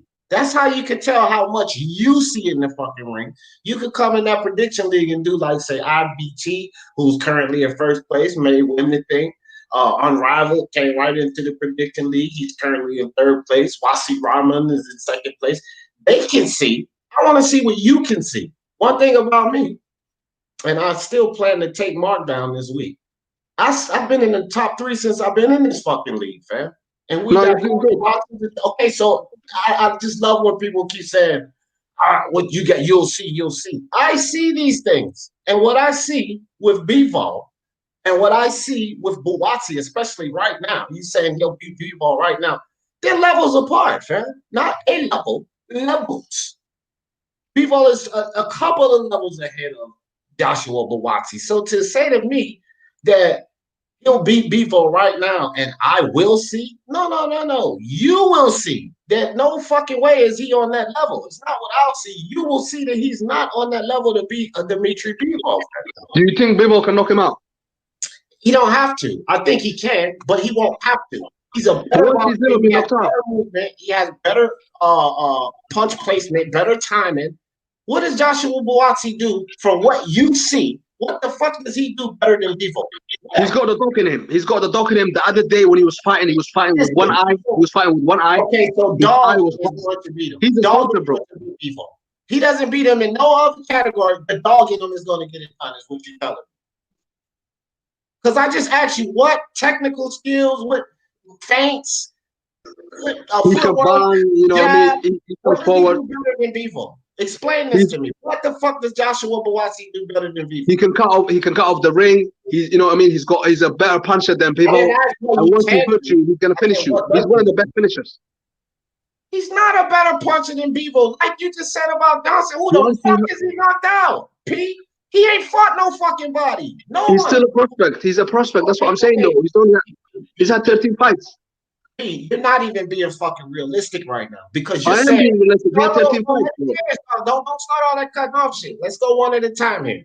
You're not being realistic for a second here because you're saying your main thing, who is Callum Johnson beat? But then when I turn that back around on you, you're telling me all of this riffraff. That this dude has beaten no one on a level anywhere near a fucking Dimitri Bivol to say what he will do to a Dimitri Bivol. Not only that, the skill that he display in the ring right now is not even on the level of Dimitri Bivol. You cannot give me one thing that he does better. And I didn't say what he can do. I said that he does better than Dimitri Bivol. Nothing. I'll tell you one thing he can do better. Once he hurts you, he'll finish you. Can Bivol do that? Even an ink, even if he sees a little bit of pain, he will come for you. And that's what he's good at. That's what he's good at. Bivol in trouble, dude. Only people he's gotten in trouble to show off like that to you is low-level fighters. What high-level fighter has he gotten into trouble for you to even make that assessment? Most of the guys look at his resume, since you want to talk about resumes. Most of the guys on his resume, most of the guys, not the few you picked out, but most of the guys have losing records. And the ones that he does have decisions by were better fighters. So now you're telling me he's going to outbox people? He's not. He's coming to kill. He's basically seek and destroy type of fighter. He's not in there. He's delusional right now. I'm not he's even not in there. This. Yeah, but I'm giving you my opinion. Already beaten seek and destroy fighters at a higher level than Buatsi. He's beaten seek and destroy fighters. So you're telling me because of the dog in him and the seek and destroy fighter, he's gonna fucking beat a Bivol? This is not boxing you're talking right now. This is fucking illusion and dreams right now, bro. We're talking about sweet science. This kid don't hit harder than him. He doesn't have better footwork than him. His punch placement or timing is not better than Bivol. He doesn't have better head movement than Bivol. His jab's not better. His combinations aren't better. But he's supposed to beat him? You're not making sense because of the dog and the way he finishes low-level fighters. That's all you're giving me. He finishes low-level fighters well, and he has dog in him. So I'm supposed to say he beats Bivol. And he cuts the ring. I'll give you the number one 175-pound guy because of those facts you gave me. Hey, why does he need dog in him with low-level fighters? Man, listen, I don't forget about the dog. Dog is not going to win you a fight. Yeah, So a lot of I'm fighters just that saying. got dog and went into the ring and got fucking slept because they had too much dog in them. Yeah, I'm just asking P boxing. Why does he need dog with low-level fighters? Why does he need to be that dog with lower-level fighters? Brian, I didn't say that. I said, you know, if he gets into trouble like the other day when he was fighting against Callum, his eye was bust. Most fighters, you know, they quit. They'll say like, look, I can't see, I can't get on, you know what I mean? I can't carry on no more. But this guy carried on fighting. He's a fighting man. You know what I mean? Like you guys praise people like Fury, you know, and Lomachenko because they're brave, they're this and that.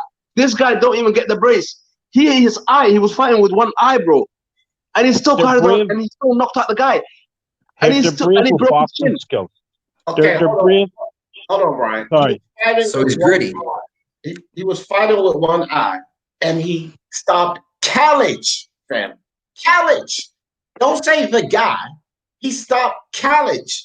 What level fighter is a Callage?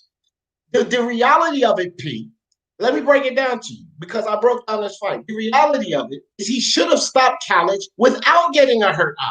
It shouldn't even have happened if he's on the level that you're making him on.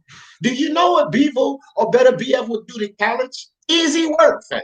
So if you're going to put him on the level, it should have been easy work. He shouldn't have gotten into trouble. It shouldn't have been any struggle if he's on that level. These guys are current champions, and they're there for a reason.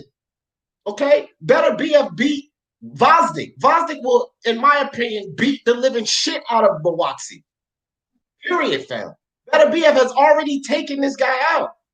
He would be, I cannot see Buatsi at this stage beating a Vosdik, fam. I can't even see that. Yeah. And this is what you're talking about, Pete. Hold on, Pete. It's not I'm not gonna hate on Buatsi. But what? What point do I have to hate on him? But I'm being realistic about this dude. It's not about praising him. But listen, nobody is, how Hatman says, nobody's above praise or below criticism. He needed to be criticized some for that fight because he shouldn't have been in trouble with Callage. And if somebody mentions that, they're not hating on him or taking away his praise or none of that shit you're talking about. That's just obvious. He shouldn't have had that type of struggle against a level fighter of a Callage if we're going to compare him to Bivol or better BF champions. No, sir, fam. No, sir. It's just not being realistic about this shit, fam. I'm trying to be realistic, but there's a problem though. The problem is Eddie Hearn. Eddie Hearn is not gonna he's not gonna give us the great fights. You know what I mean? I think Buatsi is ready. He's got a decent amateur pedigree. He's never been knocked out in the amateurs. He's got a couple of losses in the amateur as well. You know what I mean? Like people praise like Lomachenko praise amateur pedigree. Callum Smith just called him out, and Eddie Hearn talking about he ain't gonna be ready to fight till next year. So if by your ideology about freaking him beating Bivol right now, Eddie Hearn won't even put him in there with Callum Smith. So obviously, I don't think Eddie Hearn see what you see.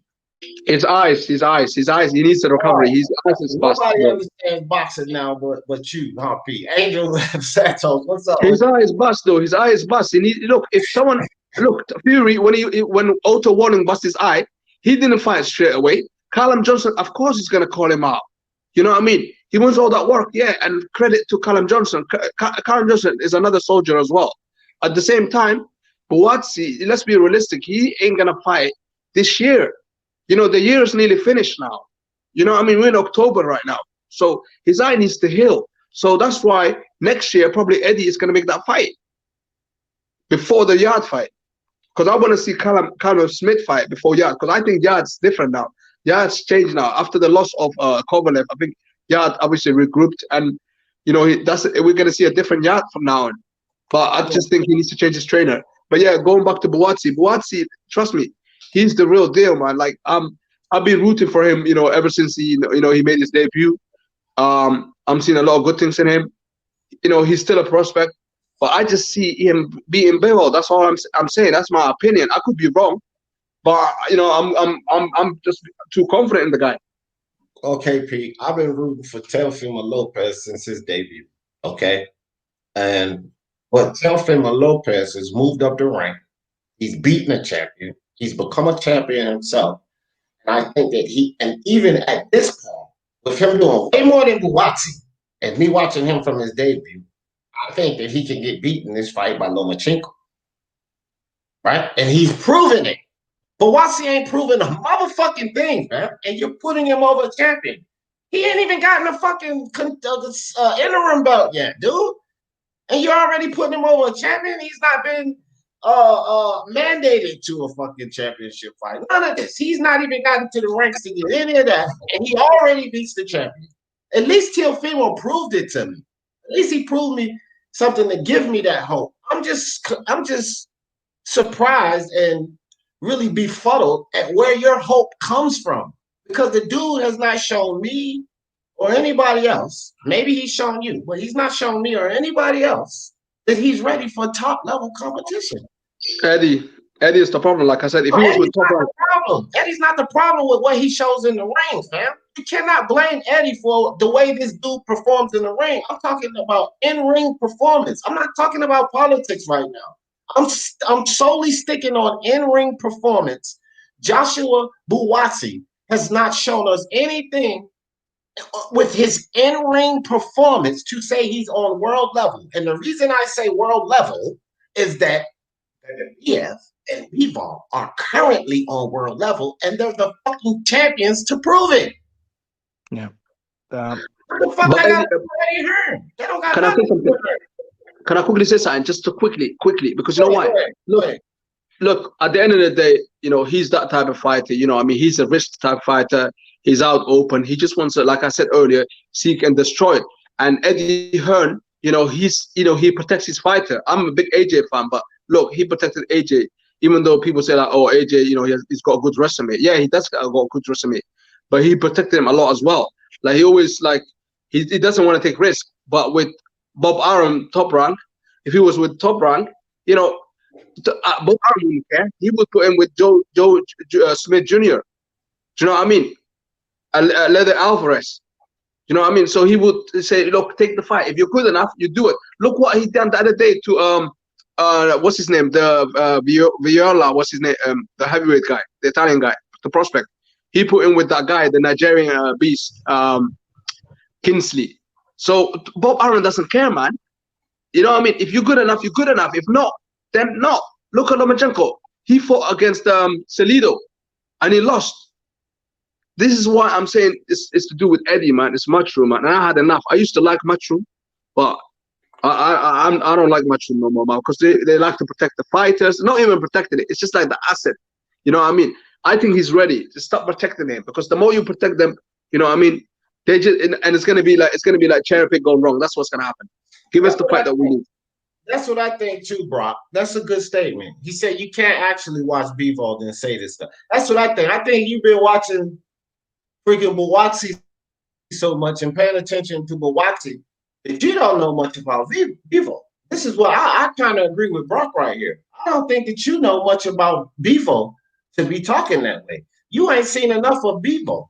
You've been watching Buatsi and whoever other fighters you like, but you need to start watching a lot of these other fighters, fam, because you cannot possibly have seen enough of Dimitri Bivol's fights to be talking this way.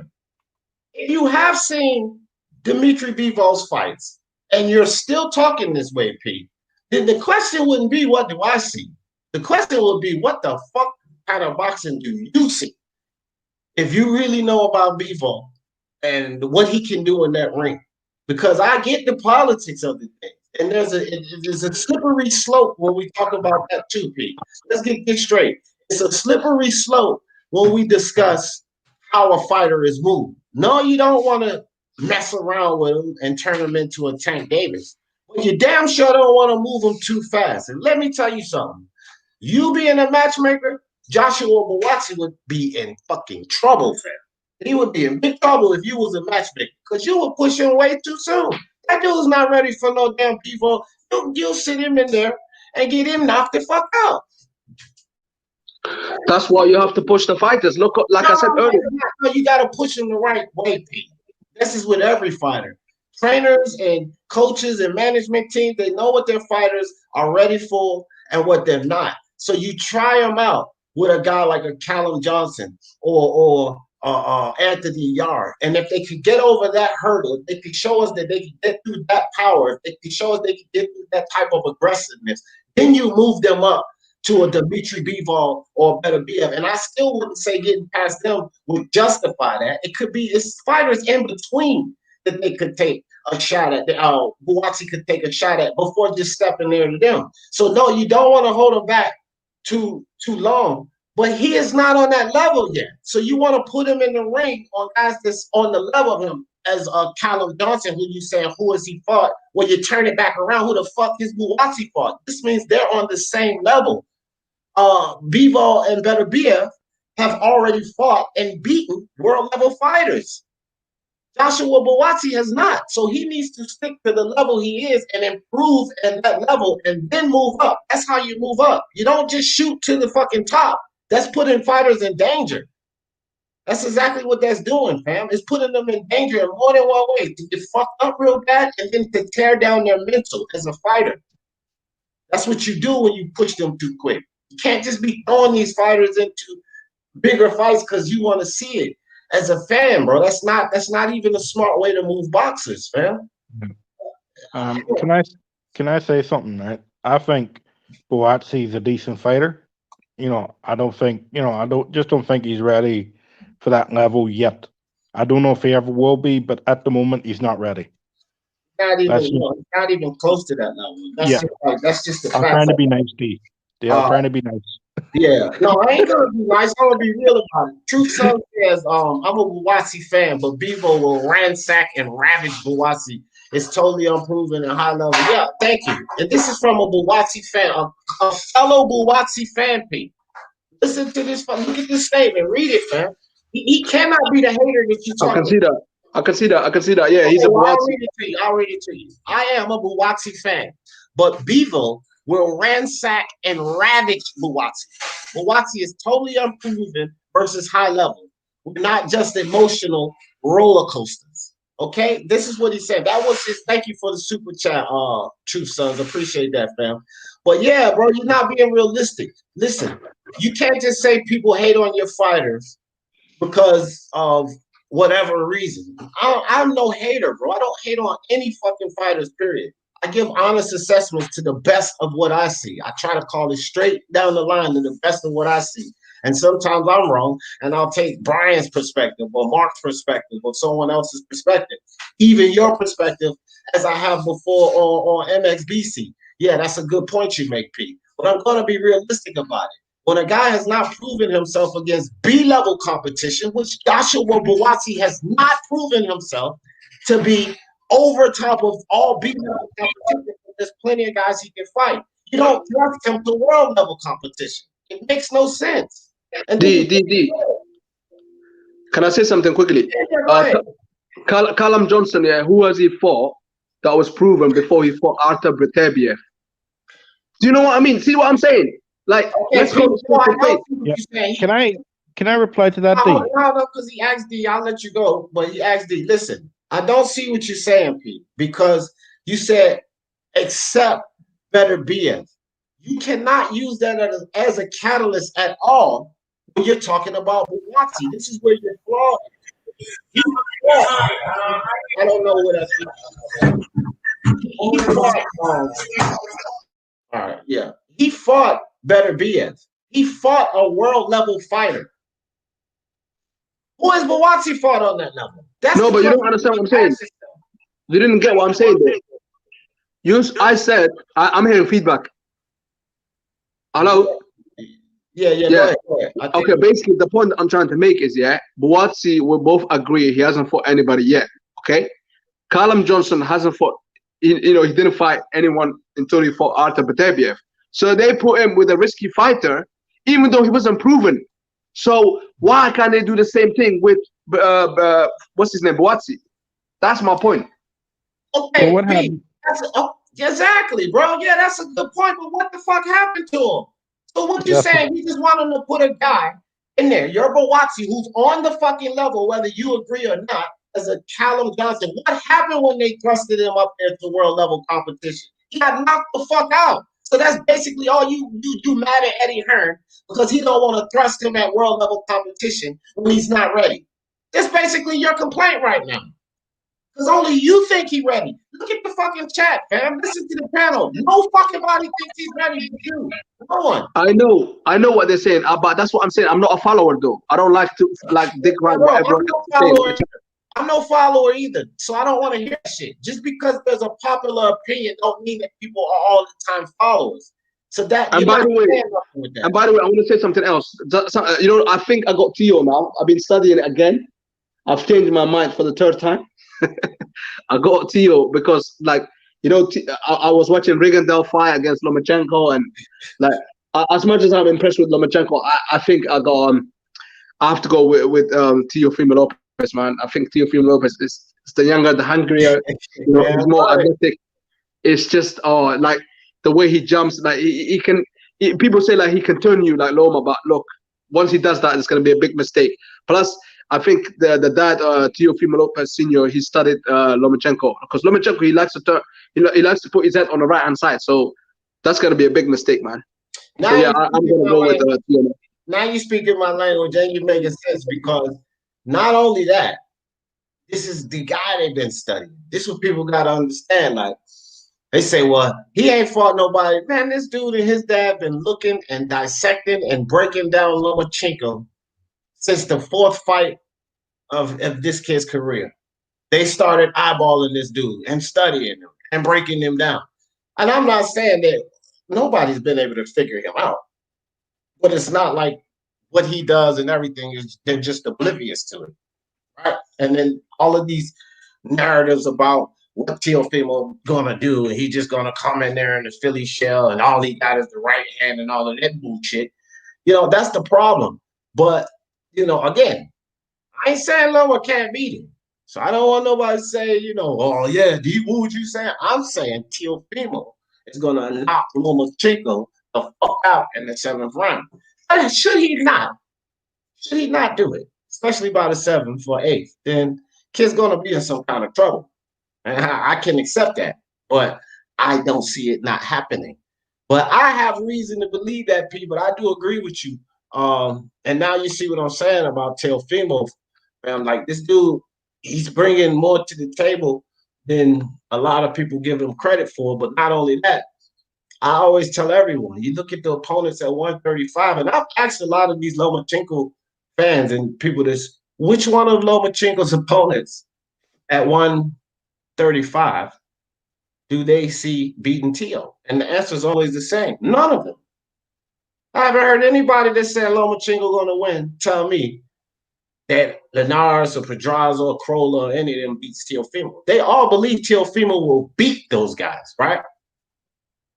So that's enough for me. Like to be honest as well, like Lomachenko, he gets too much praises, especially with the Rigondeaux win.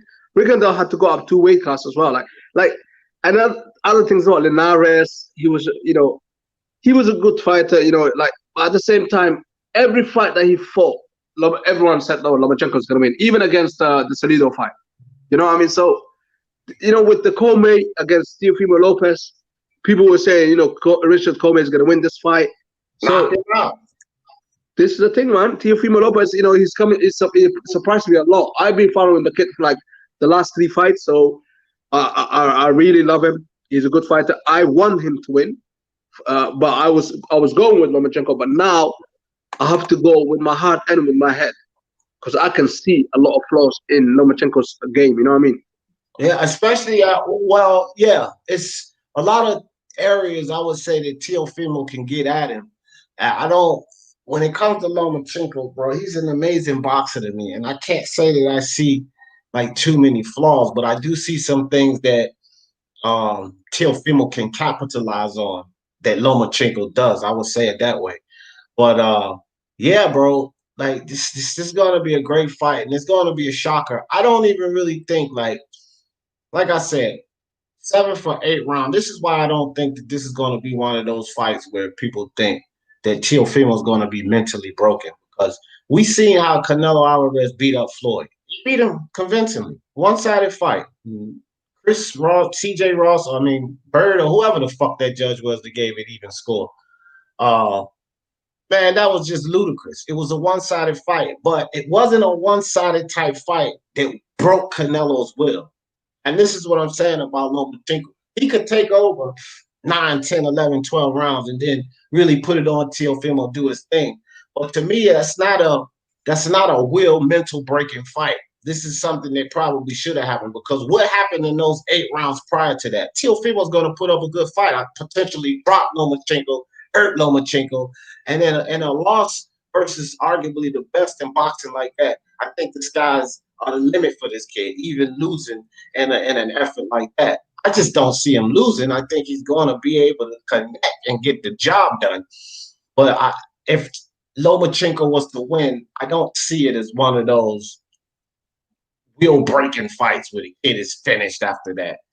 Now, P, I'm not taking a shot at you, but I will tell you this. You put fucking Buatsi in there with Bivol right now, and you could get that type of thing happen.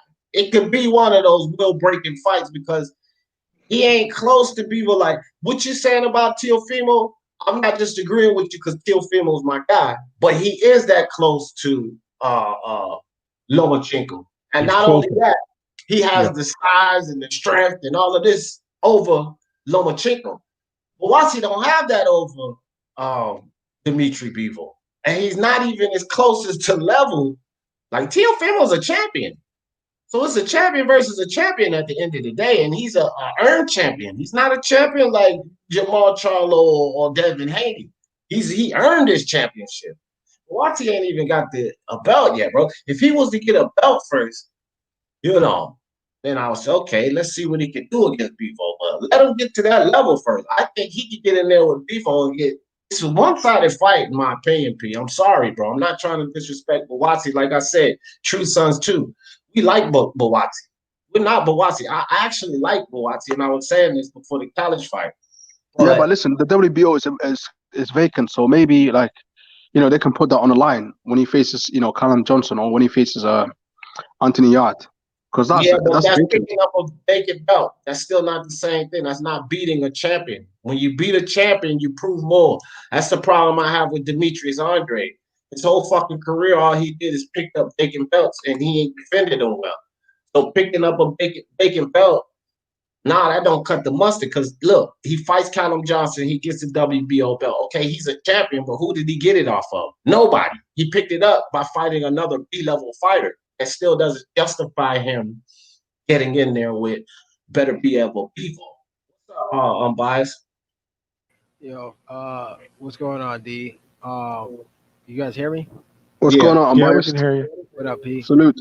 Look, man, listen, P, bro. I don't know what drug you took this morning, bro, but you need to put it down, bro.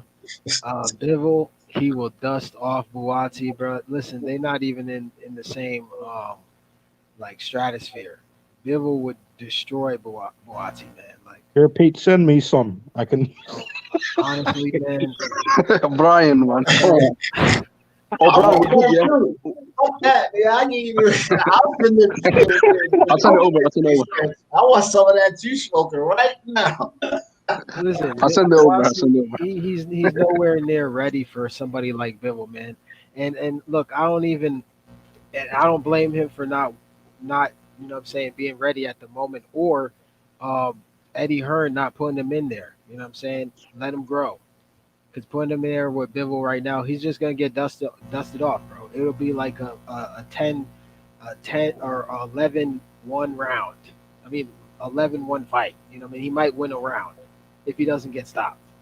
In that fight. You know what I mean? So I actually see him getting stopped, He bro. might get. Me too. To be honest with you, he'd probably get stopped in that fight. Yeah. But I I'll don't tell you think what it'll though. be competitive. I'll tell you what though. Sorry to jump in quickly, but I'll tell you what though. Yeah, even if Bivol does lose that fight, yeah. I mean, even if Buatsi does lose that fight, I think he will put down Bivol at least because he's gonna take risk. Because Buatsi is that type of fighter. He only knows one way of fighting. He only knows one way of fighting but if coming he- forward. How many fighters check has it out. Bivol Take fought risk. that only know that way? P. How many fighters has Bivol fought that only know that way? Go ahead. He fought a lot of them, but Buatsi is a different And type how of beast. many Man. of them are proven? Go ahead. If To B, me, look, they're it's not. But you know I what I mean. don't mean to To cut you us. off, B, but B don't know that much about people. That's just the fact, man. He I'm can't. gonna study Bivol. Don't worry, I'm gonna study Bivol. I You have need to watched him a study couple Bivol. times. I already know you didn't know that much about him, but look, Rob said this. There's an eliminator for the WBO 175 belt between Joe Smith Jr. and the winner of Maxim Vlasov and Umar Solomon.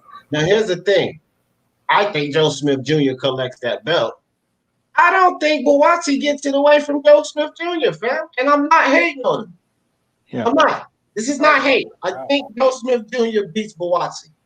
Okay, let me say this one thing quickly then.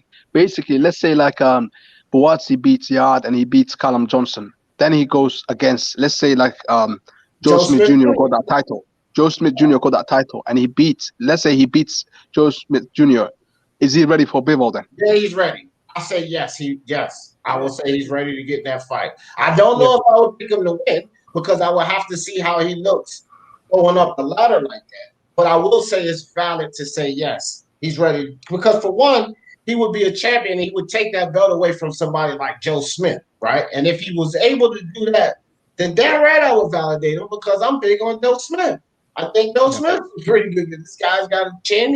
He's got dog in him. So you're talking about the dog, then you're putting him in the ring with somebody else who's got dog in him. And if he could get through that test, yeah, you're damn right. I'll give him credit for saying he could get in the ring with Bivol. But right now, hell no. But look at the progression that you just laid out, P, yourself. Yard or Callum Johnson, then Joe Smith, then Bivol. That's the progression you just laid out. And that's valid. That's a valid progression. But to thrust him in there with Bivol right now, nah, bro, you're trying to get your boy hurt. He beats Yard right now. I'm gonna keep it 100. I don't know if he beats Yard right now. That's what I said too. I think now I would actually pick Buatsi in that fight.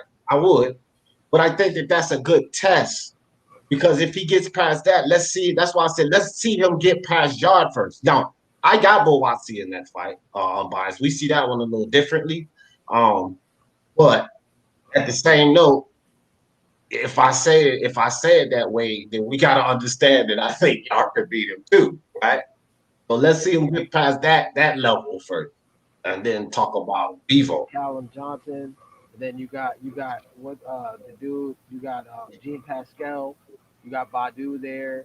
You got Isaac Chilemba there. You got a bunch of people that could really test this kid before he could step up. Maxim Vlasov is a good test. Like that dude's got that dude. Look, man, these Eastern European fighters coming. They coming through. You know. Yeah. So I think even Buatsi Vlasov will be a good test. Yes. Because honestly, bro, put him in there with Bivol, Betterby. They're all, in my opinion, he's getting knocked out. He's definitely getting knocked out by Betterby, and I don't want to hear that age shit. He's getting slapped by him. Bivol, I think, has a chance to knock him out too because he's gonna box him and break him down, fam. Like Bivol will box Buatsi, break him down, and I could see him putting him out of there in like 9 rounds or somewhere between 9 and 12. I could really see him putting him out of there. Because Bivol's no better BF when it comes to the pop, but he ain't no fucking pillow-fisted puncher neither. That dude's got some crack with him too. Yeah, I just think Bivol will break him down. Just too good of a boxer, make him miss. You know, his lateral movement, his head movement, his timing. See, look, just everything. You know, look at this dude here, man. Look at this dude, Brian L-Dog. He said Buatsi's last fight is anything to go by, but he isn't ready for Kovalev, Pascal, then Bivol Betterby. See, that shows you L-Dog's. Oh shit! Oh, That's so unbiased. That's a fuck too. Because I see how you slid Kovalev up in there, dog. Hell no. Let me tell you something. I'm not disrespecting Sergey Kovalev. But listen, Anthony Yard got in there and got Sergey Kovalev into trouble. Let's be honest, Dog. Don't sit here and tell me that Bivol not ready. I think he would be ready. I don't put Sergey Kovalev on no level of Bivol better be. If you could take his name off that list. And Pascal, I don't know why you have him there at all, period. Because I put Kovalev over him. But listen, these guys that you just went left with that. And I'll tell you why. It's not even about Pascal here, guys, with Dog. It's about Kovalev. See, if their name ends with ich or lev or alv, then you're gonna hear Lomachenko. yeah, you're gonna hear Chinko, right? You're gonna hear Dog slide them up in there as if they Yep. Cut it out, Dog. This is the thing with Dog. I like Dog, but sometimes, like, when he does stuff like that, like, it's a joke. Pascal and Kovalev. That's what it is. Dog bias and shit. Yeah. But See, I will say, even though Kovalev is aging, I still think he put up a good fight versus Buatsi. If anything, it'll be a good test. Yeah, I do. Yeah. I think it'll be a good test for, but I think that he deserves to be in question with that name, with Kovalev. Dog tried to slide Kovalev up there next to Bivol and Beterbiev. It wasn't about Pascal. He just threw another name in there to try to throw that off. Hell no, don't try that shit, Dog. Trying to be smart. Listen, Anthony Yard there. Listen quickly. Anthony Yard, the only reason why he lost against Kovalev is because he was out of gas. His gas tank was finished. That's it. He was winning that fight. His gas tank was finished. You know what I mean? He could have easily knocked him out. But, he didn't have no gas tank. That's why I think Tommy he's a lot better than that.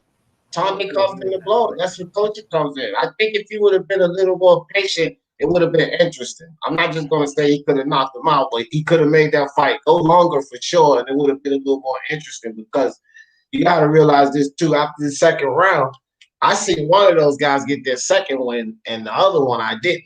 I didn't see Yard get his second win after the seventh round. I'm not talking about the eighth round. After the seventh round, I didn't see Yard getting a second win or even have the know-how or experience of what to do in the deep waters like that. But I seen Kovalev get a second win in that fight, Pete. So even if Tunde didn't cause him to blow his load, how much of a load would he have had? He still had 9, 10, 11, 12 rounds. He still had all of those rounds to go.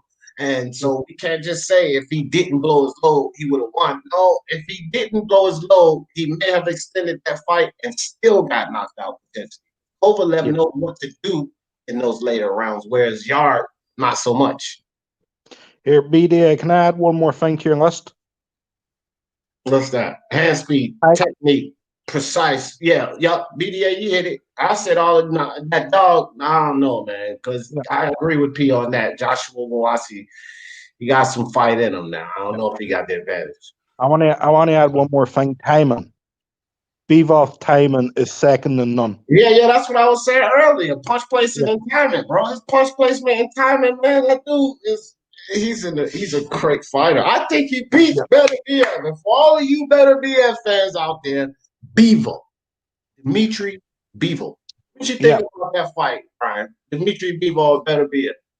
And then I know what I'm biased, but you get it last for bias. Yeah. Right. I don't know who wins that fight because I think that's very interesting. Right. But I want to see that fight. That's a fight that came up tomorrow and it was on for the end of the year. Like that's one of the fights I would be most excited to see by the end of the year. Put it like that there. I don't know who wins. I think that's a great fight.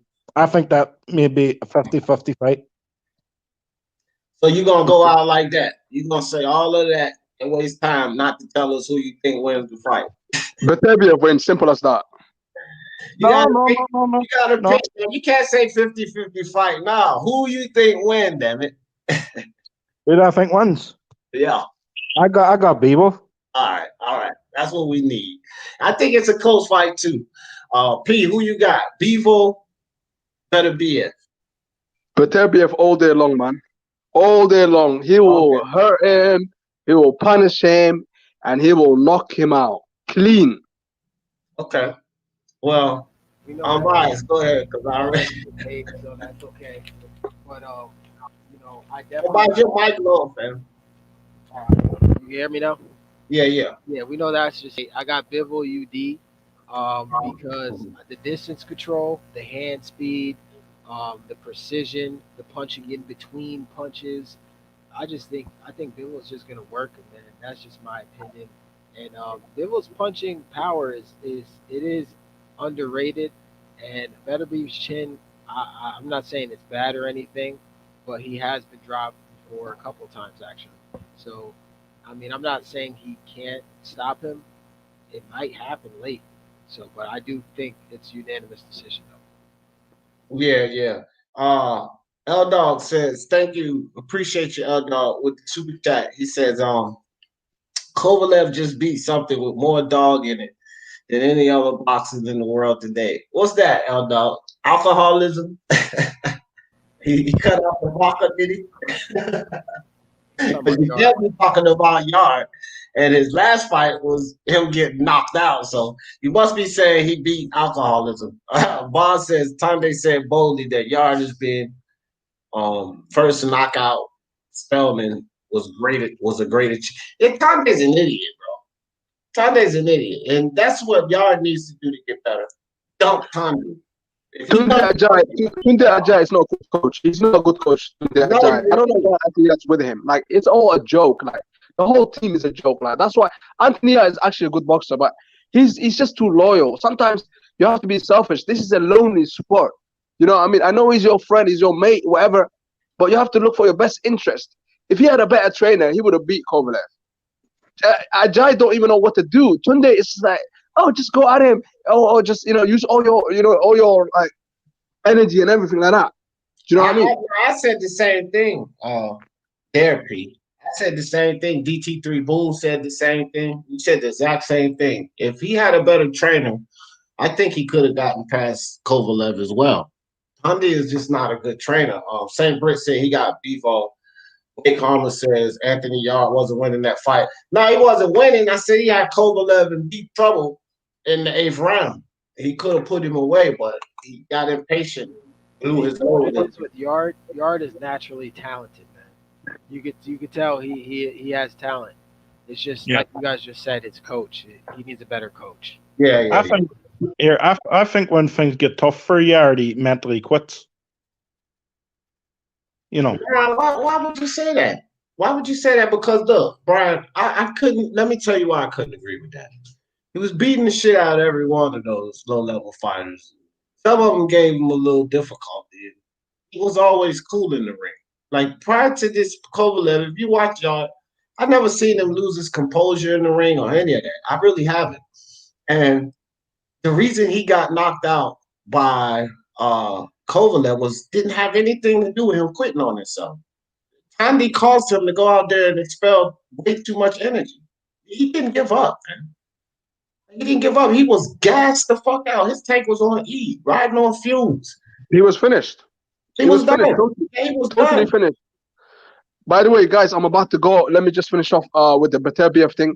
Beterbiev, the reason why I got him as well, he knocked out all the opponent that he fought, the 15 opponent that he fought. He knocked them all out. So I don't know why a lot of you guys are confident in like Bivol decision, like win. I just think Beterbiev is a different beast, and it doesn't matter about the age. Where it's all about where he's from, man. The place he's from in Russia, man. Like they don't take shit, bro. They go out, man. He's gonna go out on his shield. You know what I mean? He's gonna go on his shield till he can lose the fight. Before you go, did you see Artur Beterbiev fight Enrico Colling? Did you see that fight? Enrico Colling and Artur Beterbiev? No, I didn't see that fight, man. I'm still catching up on the fights. Check this out. Enrico Colling was a Dmitry Bivol style fighter, but probably a class or two below. But just that style fighter, the good movement, working his jab, and Artur Beterbiev took him to the 11th round to get this guy out of there. Now he got him out of there, but it took him to the 11th round. And what I'm telling you, he is that style fighter of Dmitry Bivol, but not even close to the level. And so this is why we think that Dimitri Bivol can beat Arthur Beterbiev. Just go watch the Enrico Colin fight. I think it may change your mind as well. I will watch all of them now. I've been watching a lot of fights lately. Do you know what I mean? Just catching up on the world sport of boxing. You know what I mean? I used to be a big heavyweight fan, but now I'm just watching every single weight, strawweight, you know what I mean? Featherweight, bantamweight, you know what I mean? Boxing, there's so much fights to watch, man. You know, obviously I have a life to live as well. Like I got kids, I got family, but at the same time, I love the sport. I love everybody. You know what I mean? Salute to you, Brian. Salute to Ken UB. D Jefferson and everyone in the chat. You know what I mean? It's all about my opinion. You know what I mean? I might be like casual, but at the same time, I say what I believe, my opinion. Yeah, well, you're learning, man. You're learning. So just watch the fights. The more fights you watch, the more you'll process this info. That's all. I do want to welcome you to the takeover side, though. Yes, sir. Definitely. I'll be there. Oh, as always, you know what I mean? For the love of sport, good night. Thank you, bro. Appreciate you coming through. Have a good one. Boxing Monster said only Jalik had Jalik. That's how you spell Jalik.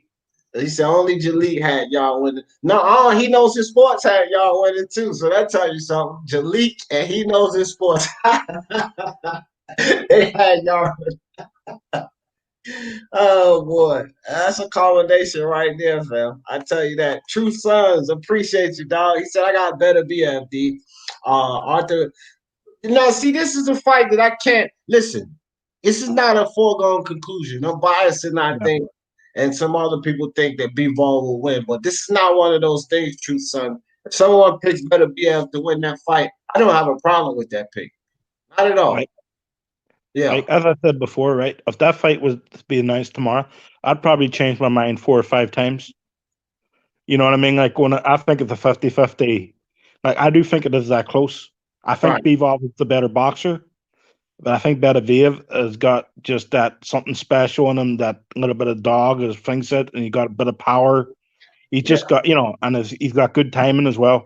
I think, I think that's a very interesting fight. That's something I'd love to see. I'm cool with that, True Sons. Like, I'm definitely cool with that. Tell your mom her food ready. I don't have a problem with that. Because even Brian, thanks for coming through, Unbiased. Even Brian said that he had it 50-50. I basically made him take that pick. Like, so he didn't really have, you know what I mean? So that's not a bad assessment there. Kovalev beats performance. Kovalev beat performance was his win over. What do you mean? Best performance. Oh, best. Yeah. I got you. Over Ward. Yeah, facts. Yeah. Facts. I got you on that one. Yeah. Kovalev win over Ward that was an excellent win. You know what? I don't know. I would argue Ward and Hopkins. That was a good performance he had against Hopkins. I'm just talking about his performance. Like, Kovalev had an excellent performance against Bernard Hopkins, too. Yeah. So I think that, I don't know, man. But that was a good performance with Andre Ward. Yeah. I was keeping a close eye on Bernard Hopkins at that point in his later career, because I like Bernard, like, there was something about Bernard I just thought, here's a sneaky guy, right? He knows every trick in the book, and I just thought, here's a guy, anybody tough fight, even though he was way past his best at that point. Right. He's still a tough opponent. So, look what he did to what's his name? Pulik or what? Oh, Jesus. I forget his freaking name now. He'll probably come to me once the stream's over. That beat a woman and her dog. Yeah. And I don't even know if he I think he punched her. I don't think he beat her up. I think he punched her and kicked her dog or something like that. I don't think he flat out Floyd Mayweather the woman though. Floyd beat a woman. He beat her down. That bruises and black eyes and shit. Kovalev was underappreciated, a great technician. Yeah, he was. I agree with that. Kovalev was underrated and underappreciated for a long time. Even all the way up until the Canelo Alvarez fight. Because this Kovalev taking a dive or Kovalev don't have no chance. He's over the hill against Canelo. So he was underappreciated. Like I can go along with that, Philo. Well, he was one of the first modern Eastern European fighters, so I don't think a lot of people were paying attention to that market back then. Oh shit, we got the GOAT, Larry Merchant in the building. He told Floyd Mayweather, if I was 25 years younger, I'd kick your ass myself. If I was 50 years younger, I'd kick your ass. That was hilarious. Yeah. That shit was hilarious. I'd kick your ass myself. If I was 50 years younger, I'd kick your ass. Yeah. He said Hearn tried to say Buatsi opponent was good because Babish said so. Yeah, Hearn is falling off a little bit, man. He's got to make some things happen because he had momentum going for himself, and now he's just letting fights fizzle away, holding fights back for the fans and postponing fights. So Hearn is not looking good right now. Brock says, call me a fanboy, but I see Bivol keeping better. Oh, hell no, you ain't no fanboy for that. That's back and forth, Brock. That was back and forth. So I can appreciate anybody's opinion on Bivol winning or better BF. And I'm with you, Brock, and I ain't no damn fanboy. I think Bivol can win. I think Bivol wins that fight. So, nah, you ain't no fanboy for that one, bro. St. Britt said, I should have guessed get this smoke scored the first few rounds. Yeah, Smoke. What's up with you? Get this Smoke? Red Glove Militant. What's good with you, fam? Smoke says Kovalev best was against a black Russian guy. His best performance was against the black. Damn, you just dismissed Ward and B-Hop, Smoke? I think those two performances, I don't know. Ward and B-Hop, that was some good fights, man. And when the war fight, you see how dominant Kovalev jab was. Yeah. He really expressed that jab in the war fight. He was sticking that thing out there, man. So, but yeah, I mean, Kovalev, and that's the thing. Like, think about it. Even if, like, I have a certain fight, Hopkins, then we have a certain fight, Ward, which are two good fighters. Then Smoke has another fight where he feel like it was his best performances. Already, that's three different fights where we can definitely say he had great performances in those fights. So, you know what I mean? That's three different fights right there where we say he had great performances. So, when somebody say he was underappreciated, I agree with that because we just threw out three different fights. For me too, with the Ward and Hopkins, that's the level of opponent. That's maybe where people look. I think people look at sometimes the best performance, and they don't look. Well, he didn't do that against the best fighters. You know, I think if you go against Ward and Hopkins, I think that there's a level of opponent that says, well, in those fights, you know what I mean? Yeah, Jeff, I'm with you on that. Yeah, I hear you, bro. He said anyone that thought Ward won that is a different breed. Yeah. Hey, man, you know what he did, Jeff, is that a lot of times you get these robberies that go the way of people who are huge fans, and it's not about Smoke. I mean, it's about, I've heard people say Bradley actually beat Pacquiao. And I'm like, no, the fuck, but they're fans of Bradley. And they're like, Bradley was a dog, Bradley. He really, it wasn't no robbery. People cry it was a robbery. So sometimes you get these fans, they are so impressed by the fighter, or, you know, they were fans of the fighter. They don't see the robbery as it is. You know, that's it. That's just how it is. And but Smoke knows too much about boxing, so I can't label him that. You know, if he thinks Ward won, then you know, I guess Smoke. I'll tell you this, Jeff. Smoke will argue you down for about 3 hours, so you can always go up there and click the link, and you and Smoke can get it in about that. But I bet you he got a lot of valid reasons for you, buddy. Yeah, that's true. That's true. It's been a while since I've seen that fight, so I might have to go back and watch it again. He said B-Hop was cool, but he crushed the Black Russian. But the Black Russian won't B-Hop. Was the executioner. So when you have a performance like that against the executioner versus some Black Russian guy, that's where I'm at with this, Smoke, because he did that versus the executioner.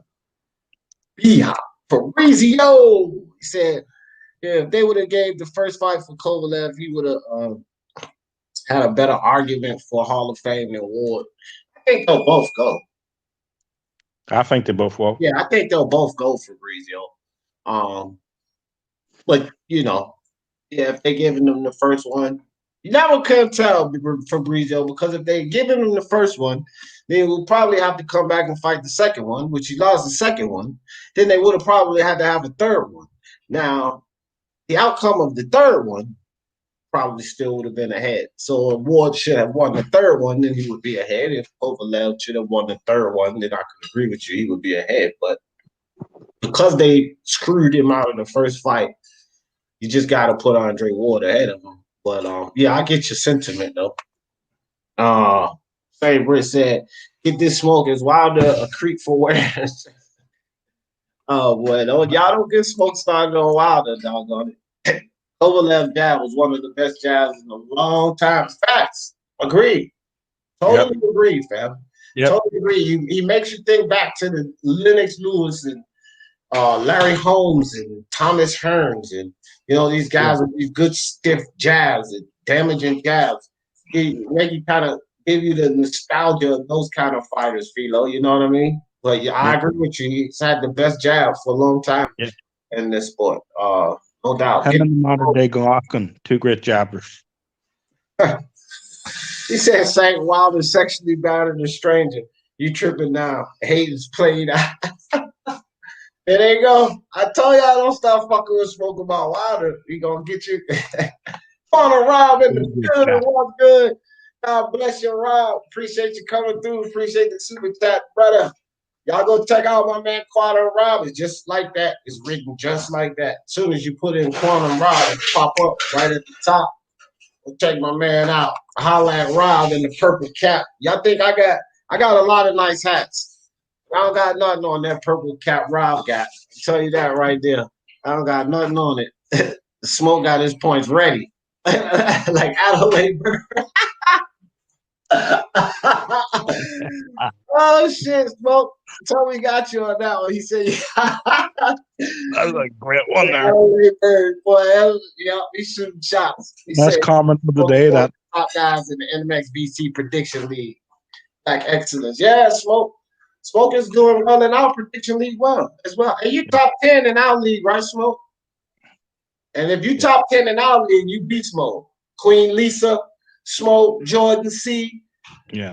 Mark, IBT, Wasi Rahman, your man D Jeff.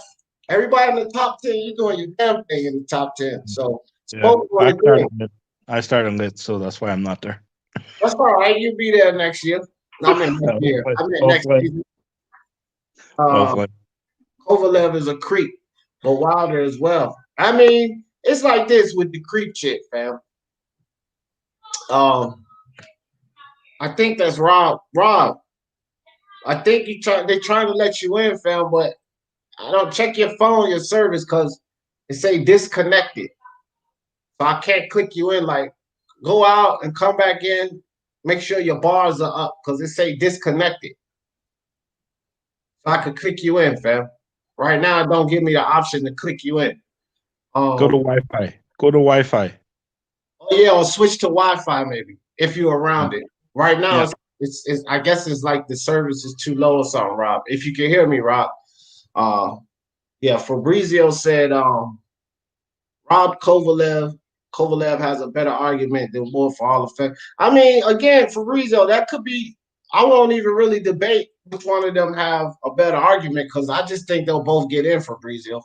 I don't really think it's a debate at this point because I honestly think Kovalev will go and Ward will go. Ward definitely going to go because he retired undefeated, but I think Kovalev gets in there too. So, All right, there it is, Rob. There it is. What's up, Rob? Yeah, I don't know what happened the first time. It wouldn't let me put you in, man. So, can you hear me, Rob? He might still got a bad connection.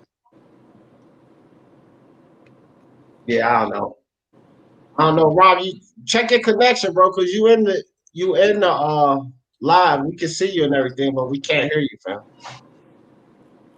BDA said, Quantum Rock, when are you going live again? Yeah, when are you going? Well, when he starts talking, he can let us know. Oh, shit. You know, I come through with one of those likes always. Oh, yeah. Red always shows support. Red Glove Militant, definitely go check out my man Red Glove Militant. I think most of you guys have already been over the Red Glove. Oh yeah, I have been. Yeah. We got Lakers versus Miami final game. Man, I lost interest in that damn series, bro. If the Lakers if they don't clean them up tonight, they'll clean them up in 6. I picked them to win in 6. This was before I picked Miami as my dark horse team, but I lost interest in this playoffs. I won't even lie, guys. I was doing the games, I was doing live commentary, but those last 2 games of the Lakers versus the Denver Nuggets, I lost interest in this playoffs because what is it, 3-1? Yeah, it's 3-1. It's 3-1 now. Okay. Yeah, but the thing with the Lakers versus the Clippers, man, the referees took those kids out of the game. I hate to see stuff like that, bro, because it was like it's not certain. I'm like, listen, it was certain pivotal calls that were momentum changing calls. That's my thing. Like, you can't say that 3 bad calls fucks a whole game, you know, and at some levels it could, but the timing of these calls were every single time the Denver Nuggets was on a momentum. They had the momentum going, right? And so the refs will come in and make this call. I'm like, bro, they tearing them up. They taking them out the game. And then the worst thing was that last game, bro. That last game, I was done. I said I was done with the playoffs. Jamal Murray came down. He gets fouled by LeBron James. No call, right? Okay. He makes the point. The very next fucking play, he comes down and another and one. Fouled again. No fucking call. And the problem with that second time they did that, it was a 1-point fucking game, right? It would have given them 2 points, and that's a momentum shifter right there. Yeah. You know what I get you. Yeah. And so I I'm don't like, really. they can't do that. They can't keep doing that type of shit, man. You know what I mean? Yeah. I just lost interest. I stopped doing the games. I was like, man, whatever, bro. I'm just done with it. I didn't even want to watch basketball no more because it was a foregone conclusion to me that because of the Boston Celtics Lakers rivalry, them tying the Boston Celtics with championships because of the tribute to Kobe Bryant and his passing this past year, and because of the LeBron James being the fucking media darling, that the NBA was going to do everything they could to have the Lakers win this championship. It was apparent to me after that, fam. Right? And then so I even heard Rob, you got something wrong with your connection, fam. You still in, but it says device not connected. So you like in a bad area or something. But it looks like he's in the car, so yeah, after that, that's just what happened, man. I was like, they're just pushing for this Lakers victory. And it makes sense. Don't get me wrong, guys. Lisa Bells, Queen Lisa, what's up with you? I can't say that it makes sense. It doesn't make sense. He said, Larry Merchant, perhaps tonight. Now D is going to accuse me of making too much. No, but yeah, it makes sense because for the money purposes, to get the attention back to the NBA, you know, we're in this COVID situation. I see what they're doing. It's just a huge marketing ploy, but it sucks for the other teams, bro. But Miami, with Gordon Dragic and Bam Adebayo getting injured going into this, they were toast anyway, fam.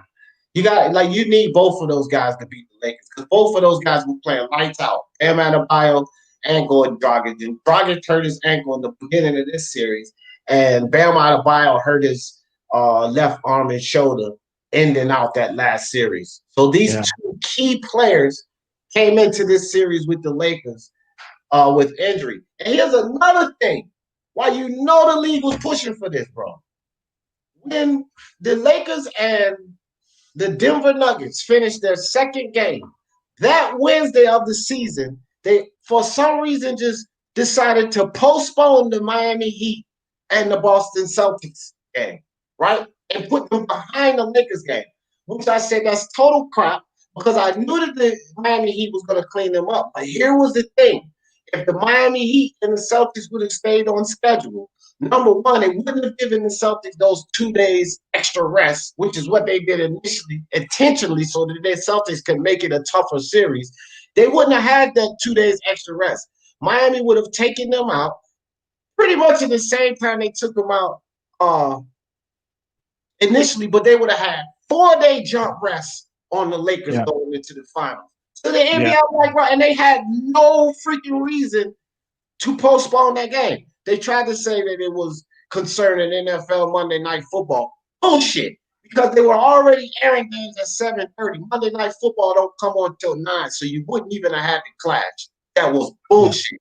They postponed that because of they wanted to keep those series close so that if Miami Heat won the way they did, they could reduce the amount of rest that they have over the Lakers. That's exactly why they did that. And it just showed you right there going into, I'm like, bro, the league's pushing for a Lakers championship. And when I see that kind of foolishness going on, like, bro, I won't reporting on it.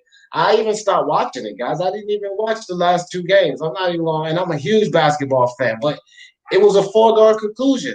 I watched the first game of the series.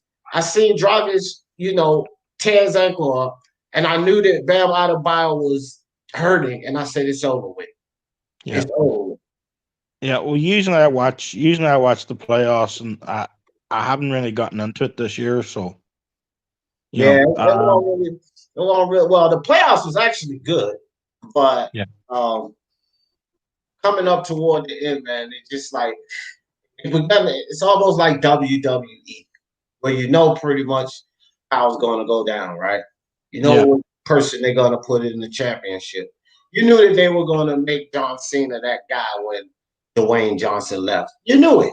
Like everybody knew that they were going to make John Cena that guy.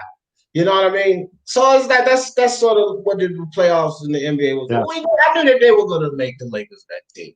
And it's just like I always say about it, Brian. You always hear me. When there's no intrigue in it, I watch another sporting event. Like I was saying about Tyson Fury, Deontay Wilder 3. And that's my guy. But I'd rather watch a sporting event because there's no fucking intrigue in that. It was no intrigue for me in this playoffs or this finals. I knew the Lakers were going to win. I knew it. No, I agree. I agree with that. Like, you mean that guy who ruined wrestling for me, John Cena? That's how I see John Cena. That's the guy who ruined WWE for me. Yeah, well, I was done after the Dwayne Johnson left too. I won't lie. Like I've been a fan of WWF, WCW, way back NWO, way back when. I was a fan the whole time. But when The Rock, because The Rock, and then you got X-Pac and Triple G and all, they brought in a new era themselves. But I was cool with that era. I was still invested in the wrestling. But after Dwayne Johnson left, it got too predictable. And too commercial. Not to say commercial, but too theatrical. It became too theatrical. Like it was always theatrics in wrestling, Mean Gene and all of that. But it became too theatrical. Yeah. And then I was like, man, it was like it was for kids. Yeah, I thought it became too PG, and I was like, this is not what I watch wrestling. This is not what I watch wrestling for. And I saw John Cena as the leader of that, and I was like, I hated that guy. I still hate that guy because he ruined something I loved as a young man. Like for me, like something I watched all the time. Right. Navarrete in the 8th. Yeah, I mean, I would be surprised if he knocks V out in the 8th. I think it goes to the cards, but that would be impressive by Navarrete if he could get V out in the 8th.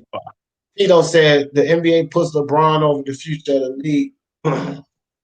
That's still bad, but I think that's one thing too, because I heard a lot of people were saying this about LeBron James, MMA champ. That I actually think that it's more about the Lakers and the Celtics tying the amount of championships, because that's a historical rivalry, these two teams, and more about Kobe Bryant, because Kobe, come on, this is Kobe now, right? Yeah. It's more about that rivalry with the Celtics and the tribute to Kobe Bryant than it was about LeBron James. And I think that LeBron plays a part in it. So I'm not like excluding that MMA camp, but I think that more or less it was because of that 17-17 championship rivalry and then the tribute. Like they won it for Kobe. That's going to be mentioned.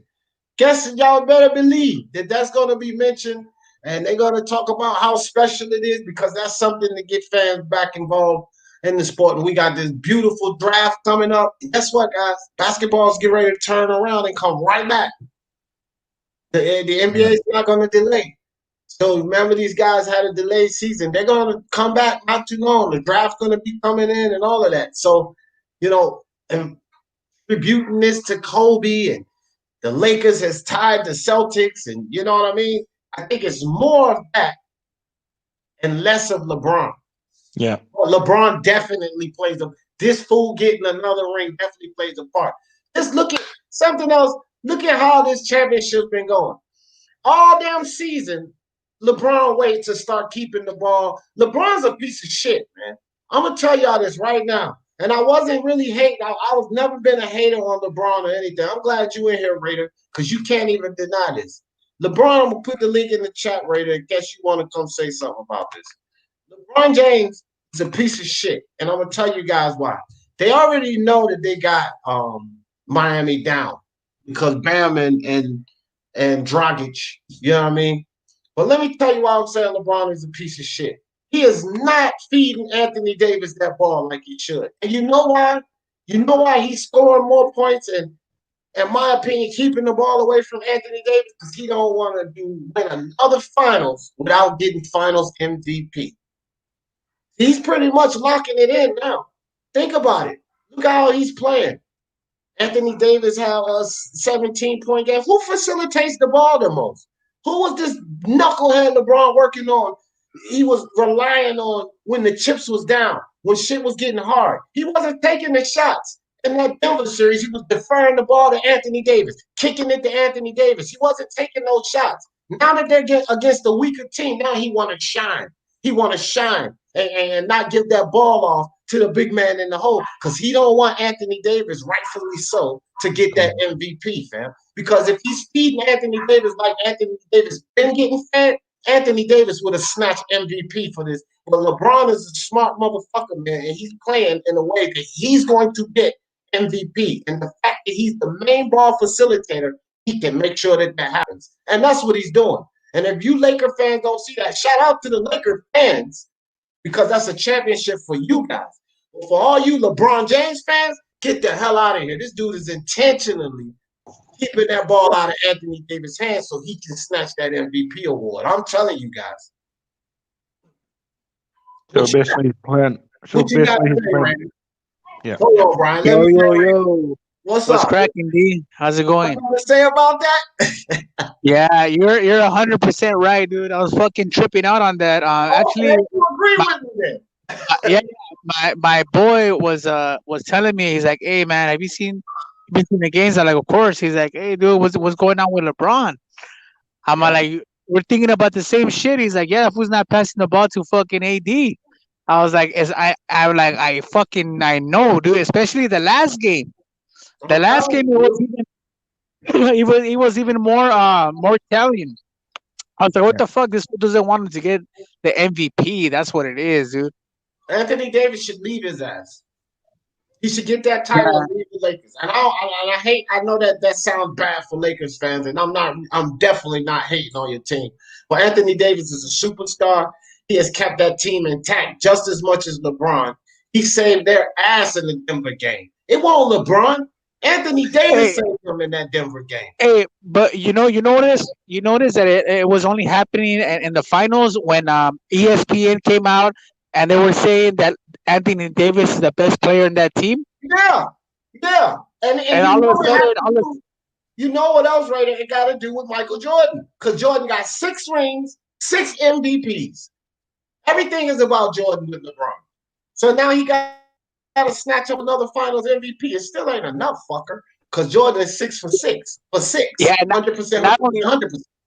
Yeah, not only that game where they lost against Miami, that game you can see that they were not playing as a team. They were more LeBron was trying to get more like 4 points. He was going at the stats more than trying to win as a team. You know what I mean?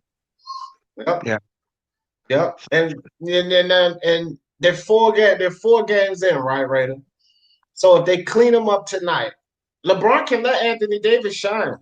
And I bet you, mark my words, Raider, because I think they'll probably go ahead and clean up Miami tonight, right, Raider? Watch how LeBron. I hope not. I But look, hope it's I one know more you game get because six. I put it for 6 games. So Yeah, I remember because we agreed on that. I think it's 6, but I might be wrong. I hope I'm not wrong too, so you can win your bet because they're gonna win anyway. They're gonna win the finals anyway. So I hope I'm wrong too. But check this out. If I'm not wrong, Raider, he gonna defer like a motherfucker to Anthony Davis and clean it up because he already attached enough to himself for them to have to give him the MVP. So why not just clean it up tonight? See what I mean? He can let Anthony Davis could go for a triple-double tonight. He still ain't going to get the MVP because LeBron's already accomplished enough and kept Anthony Davis down, right? Now, if and another sense, Raider, you could still win your bet because LeBron might want to stack on some more. Oh, shit. I see you. That look like soul food there. But look, on another note, Raider, look, LeBron could stack on some more pats. You know, stack up some more stats, right? And then, solidify that MVP and then let Anthony Davis shine in game 6. yeah, I don't really like LeBron. I don't like him. He's not better than Jordan or Kobe, so I don't want anybody to be fucking saying shit. Or Kareem. Yeah, well, a lot of players. Like Kareem, man, get the fuck with this LeBron James shit. He don't I mean, pass. don't get me wrong. That guy he's fucking good, especially at the age right now he's at. Like, how long he's been in the NBA and what he's doing, he's still doing fucking really good. But I don't know. He's gotta win 2 more chips to just tie Kobe. So LeBron is on the level of Larry Bird and Magic Johnson. I think Magic's got 5. Yeah, he do, but I mean, LeBron's gonna have 4. He still does have enough records and stats to measure up. Magic went to 9 finals in 13 years. Right. Yeah. I know. See, that's the thing that's what I be saying, Raider, with LeBron. Like he went to 9 and he has 5, so he's over 60%. Right? Kobe is over fucking 75%. Kareem is over 80% finals appearance.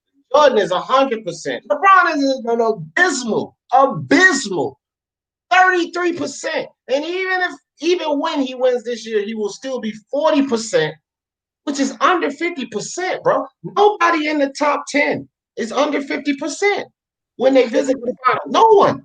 Yeah, just imagine it.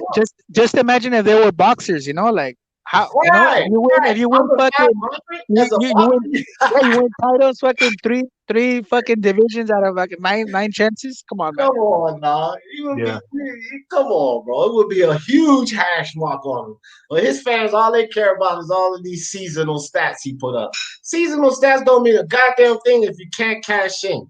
You know what I like about Tom Brady? Tom Brady, his playoff stats, and then look at it compared to how many times he cashed in. That's impressive. This LeBron James, you building up all of these stats for what? To lose? But that's all it's saying. You made all of these stats, but you couldn't win. You made all of these stats, but you couldn't win. With the rest of these guys, Kareem, Jordan, Bill Russell, Magic Johnson, they built up these stats. They got to the playoffs and they fucking won. You know what I mean? Yeah, I mean, the whole point is to fucking make money and win titles. And win, thank you. That's it. Ain't nobody going over there to fucking be like, oh, I'm gonna have the best stats. Ain't nobody give a shit about that. You never hear anybody but LeBron James fans say, well, titles ain't all that matter. Those are the only motherfuckers who say that. Titles ain't all, because y'all know that's where his biggest flaw is. He did all of this stat packing and stacking the deck on teams just to lose and lose and lose. All of this stacking the deck What did he say when he was in Miami? Not one, not two, not three, not four. Motherfucker, y'all didn't even do half of that shit. You said y'all did 2 and you was done. And lost your first time out. Spurs spank that ass. I mean, spank that ass. And you know what? The fucking East when LeBron was there was weak, dude. So he was like almost like a guaranteed fucking finals appearance, you know? Toronto was their best competition for a while, and DeMar DeRozan was shook of them. You know what I mean? Like he didn't have the path to it. So I'm done with LeBron, man. So we ended this. Give me some closing thoughts, right? We ended this with LeBron. A fraud. You a fraud. Yeah, my closing statements is LeBron, yeah, you're good, but you're not gonna win LA's respect until you get at least 2 chips at least. Then yeah, you'll be right there. But until then, you don't get shit, dude. Okay, and especially if you lose, you're gonna get fucking hammered. But hopefully the Lakers win, my Dodgers win, my Raiders win. Yeah, well, you good with the Lakers. You got a chance with the Dodgers. We got a big chance. Raiders shit. We're favored. We're actually the favorites in Vegas. The favorites for what? To make the playoffs? No, the Dodgers. The Dodgers. Oh no, yeah. No, I said you good with the Dodgers. You good with the Lakers, but that Raiders shit, you Raiders ain't winning a goddamn thing, dog. Hey, y'all down there, Washington football team, and my New York Giants. We'll be all right. We're gonna be all right. We'll be all right. No, hey, thanks for having me on. Dino's about boxing. He doesn't act like he's fucking basketball. Yeah, he don't know shit about basketball, but he knows about boxing. But yeah, man, peace out to the chat and peace out D and thanks for having me on. Catch you on the next one. Peace out. All right, Raider. Thanks, man. Brian Hawkins, give me some closing thoughts, brother. Okay. Basically, Bivol, Buatsi seemed to turn in today. I don't think Buatsi's ready. I don't know if he ever will be ready for that level of competition, but that's pretty much it. I think Bivol and Beterbiev, give me that fight.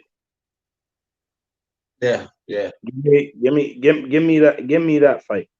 And I'll tell you, I'll probably change my mind. And I said this before, I'll change my mind probably about 10 times going on to the fight. Mm-hmm. On who I think can win, because I do think it's a 50-50 fight. And Williams and Buatsi, I think that's a good test for Buatsi. Right. I also think it's a step up. Yeah. For Buatsi. So,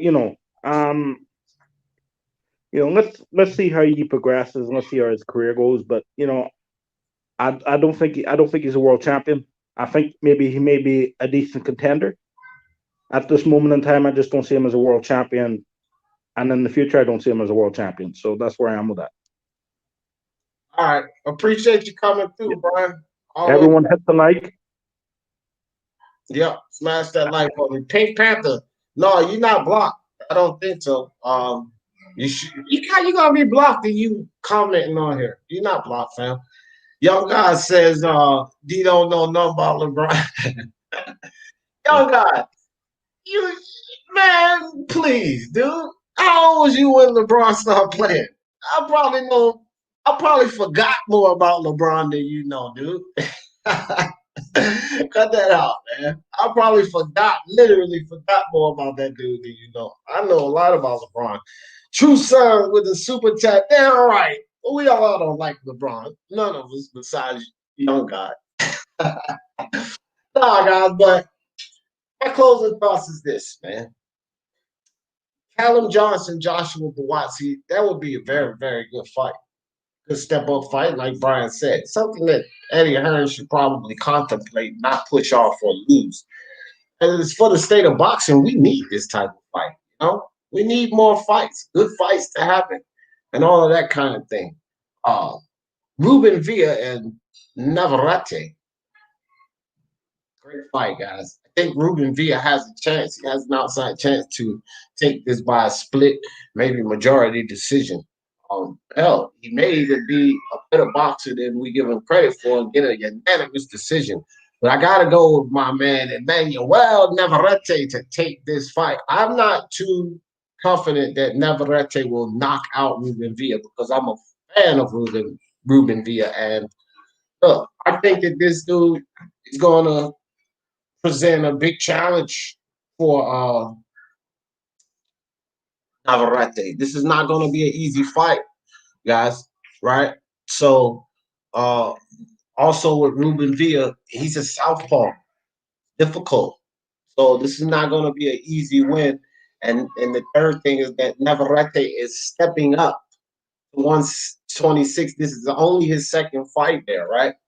So I'm looking at a decision win here, but Navarrete has shown that he has what it takes. He's 81, 82% knockout ratio. So he's got pops, he's got range. He can work the distance, the mid-range. He can fight on the inside. So he has what it takes to put Ruben Villa away. I'm not sure if he will, but I do think that he has enough to get the job done. So I'm picking Navarrete to win that in a decision win. Lisa Bales, Queen Lisa says Navarrete by destruction. Wow. Okay, Lisa. Lisa's been doing hot in the prediction league this season, so got to take that into account. It is a close fight, and I'm picking Navarrete too, Lisa Bales. So that's a good pick for sure. But with that being said, LeBron James, you idiot. You know what? I should do a video on that. LeBron James, you idiot.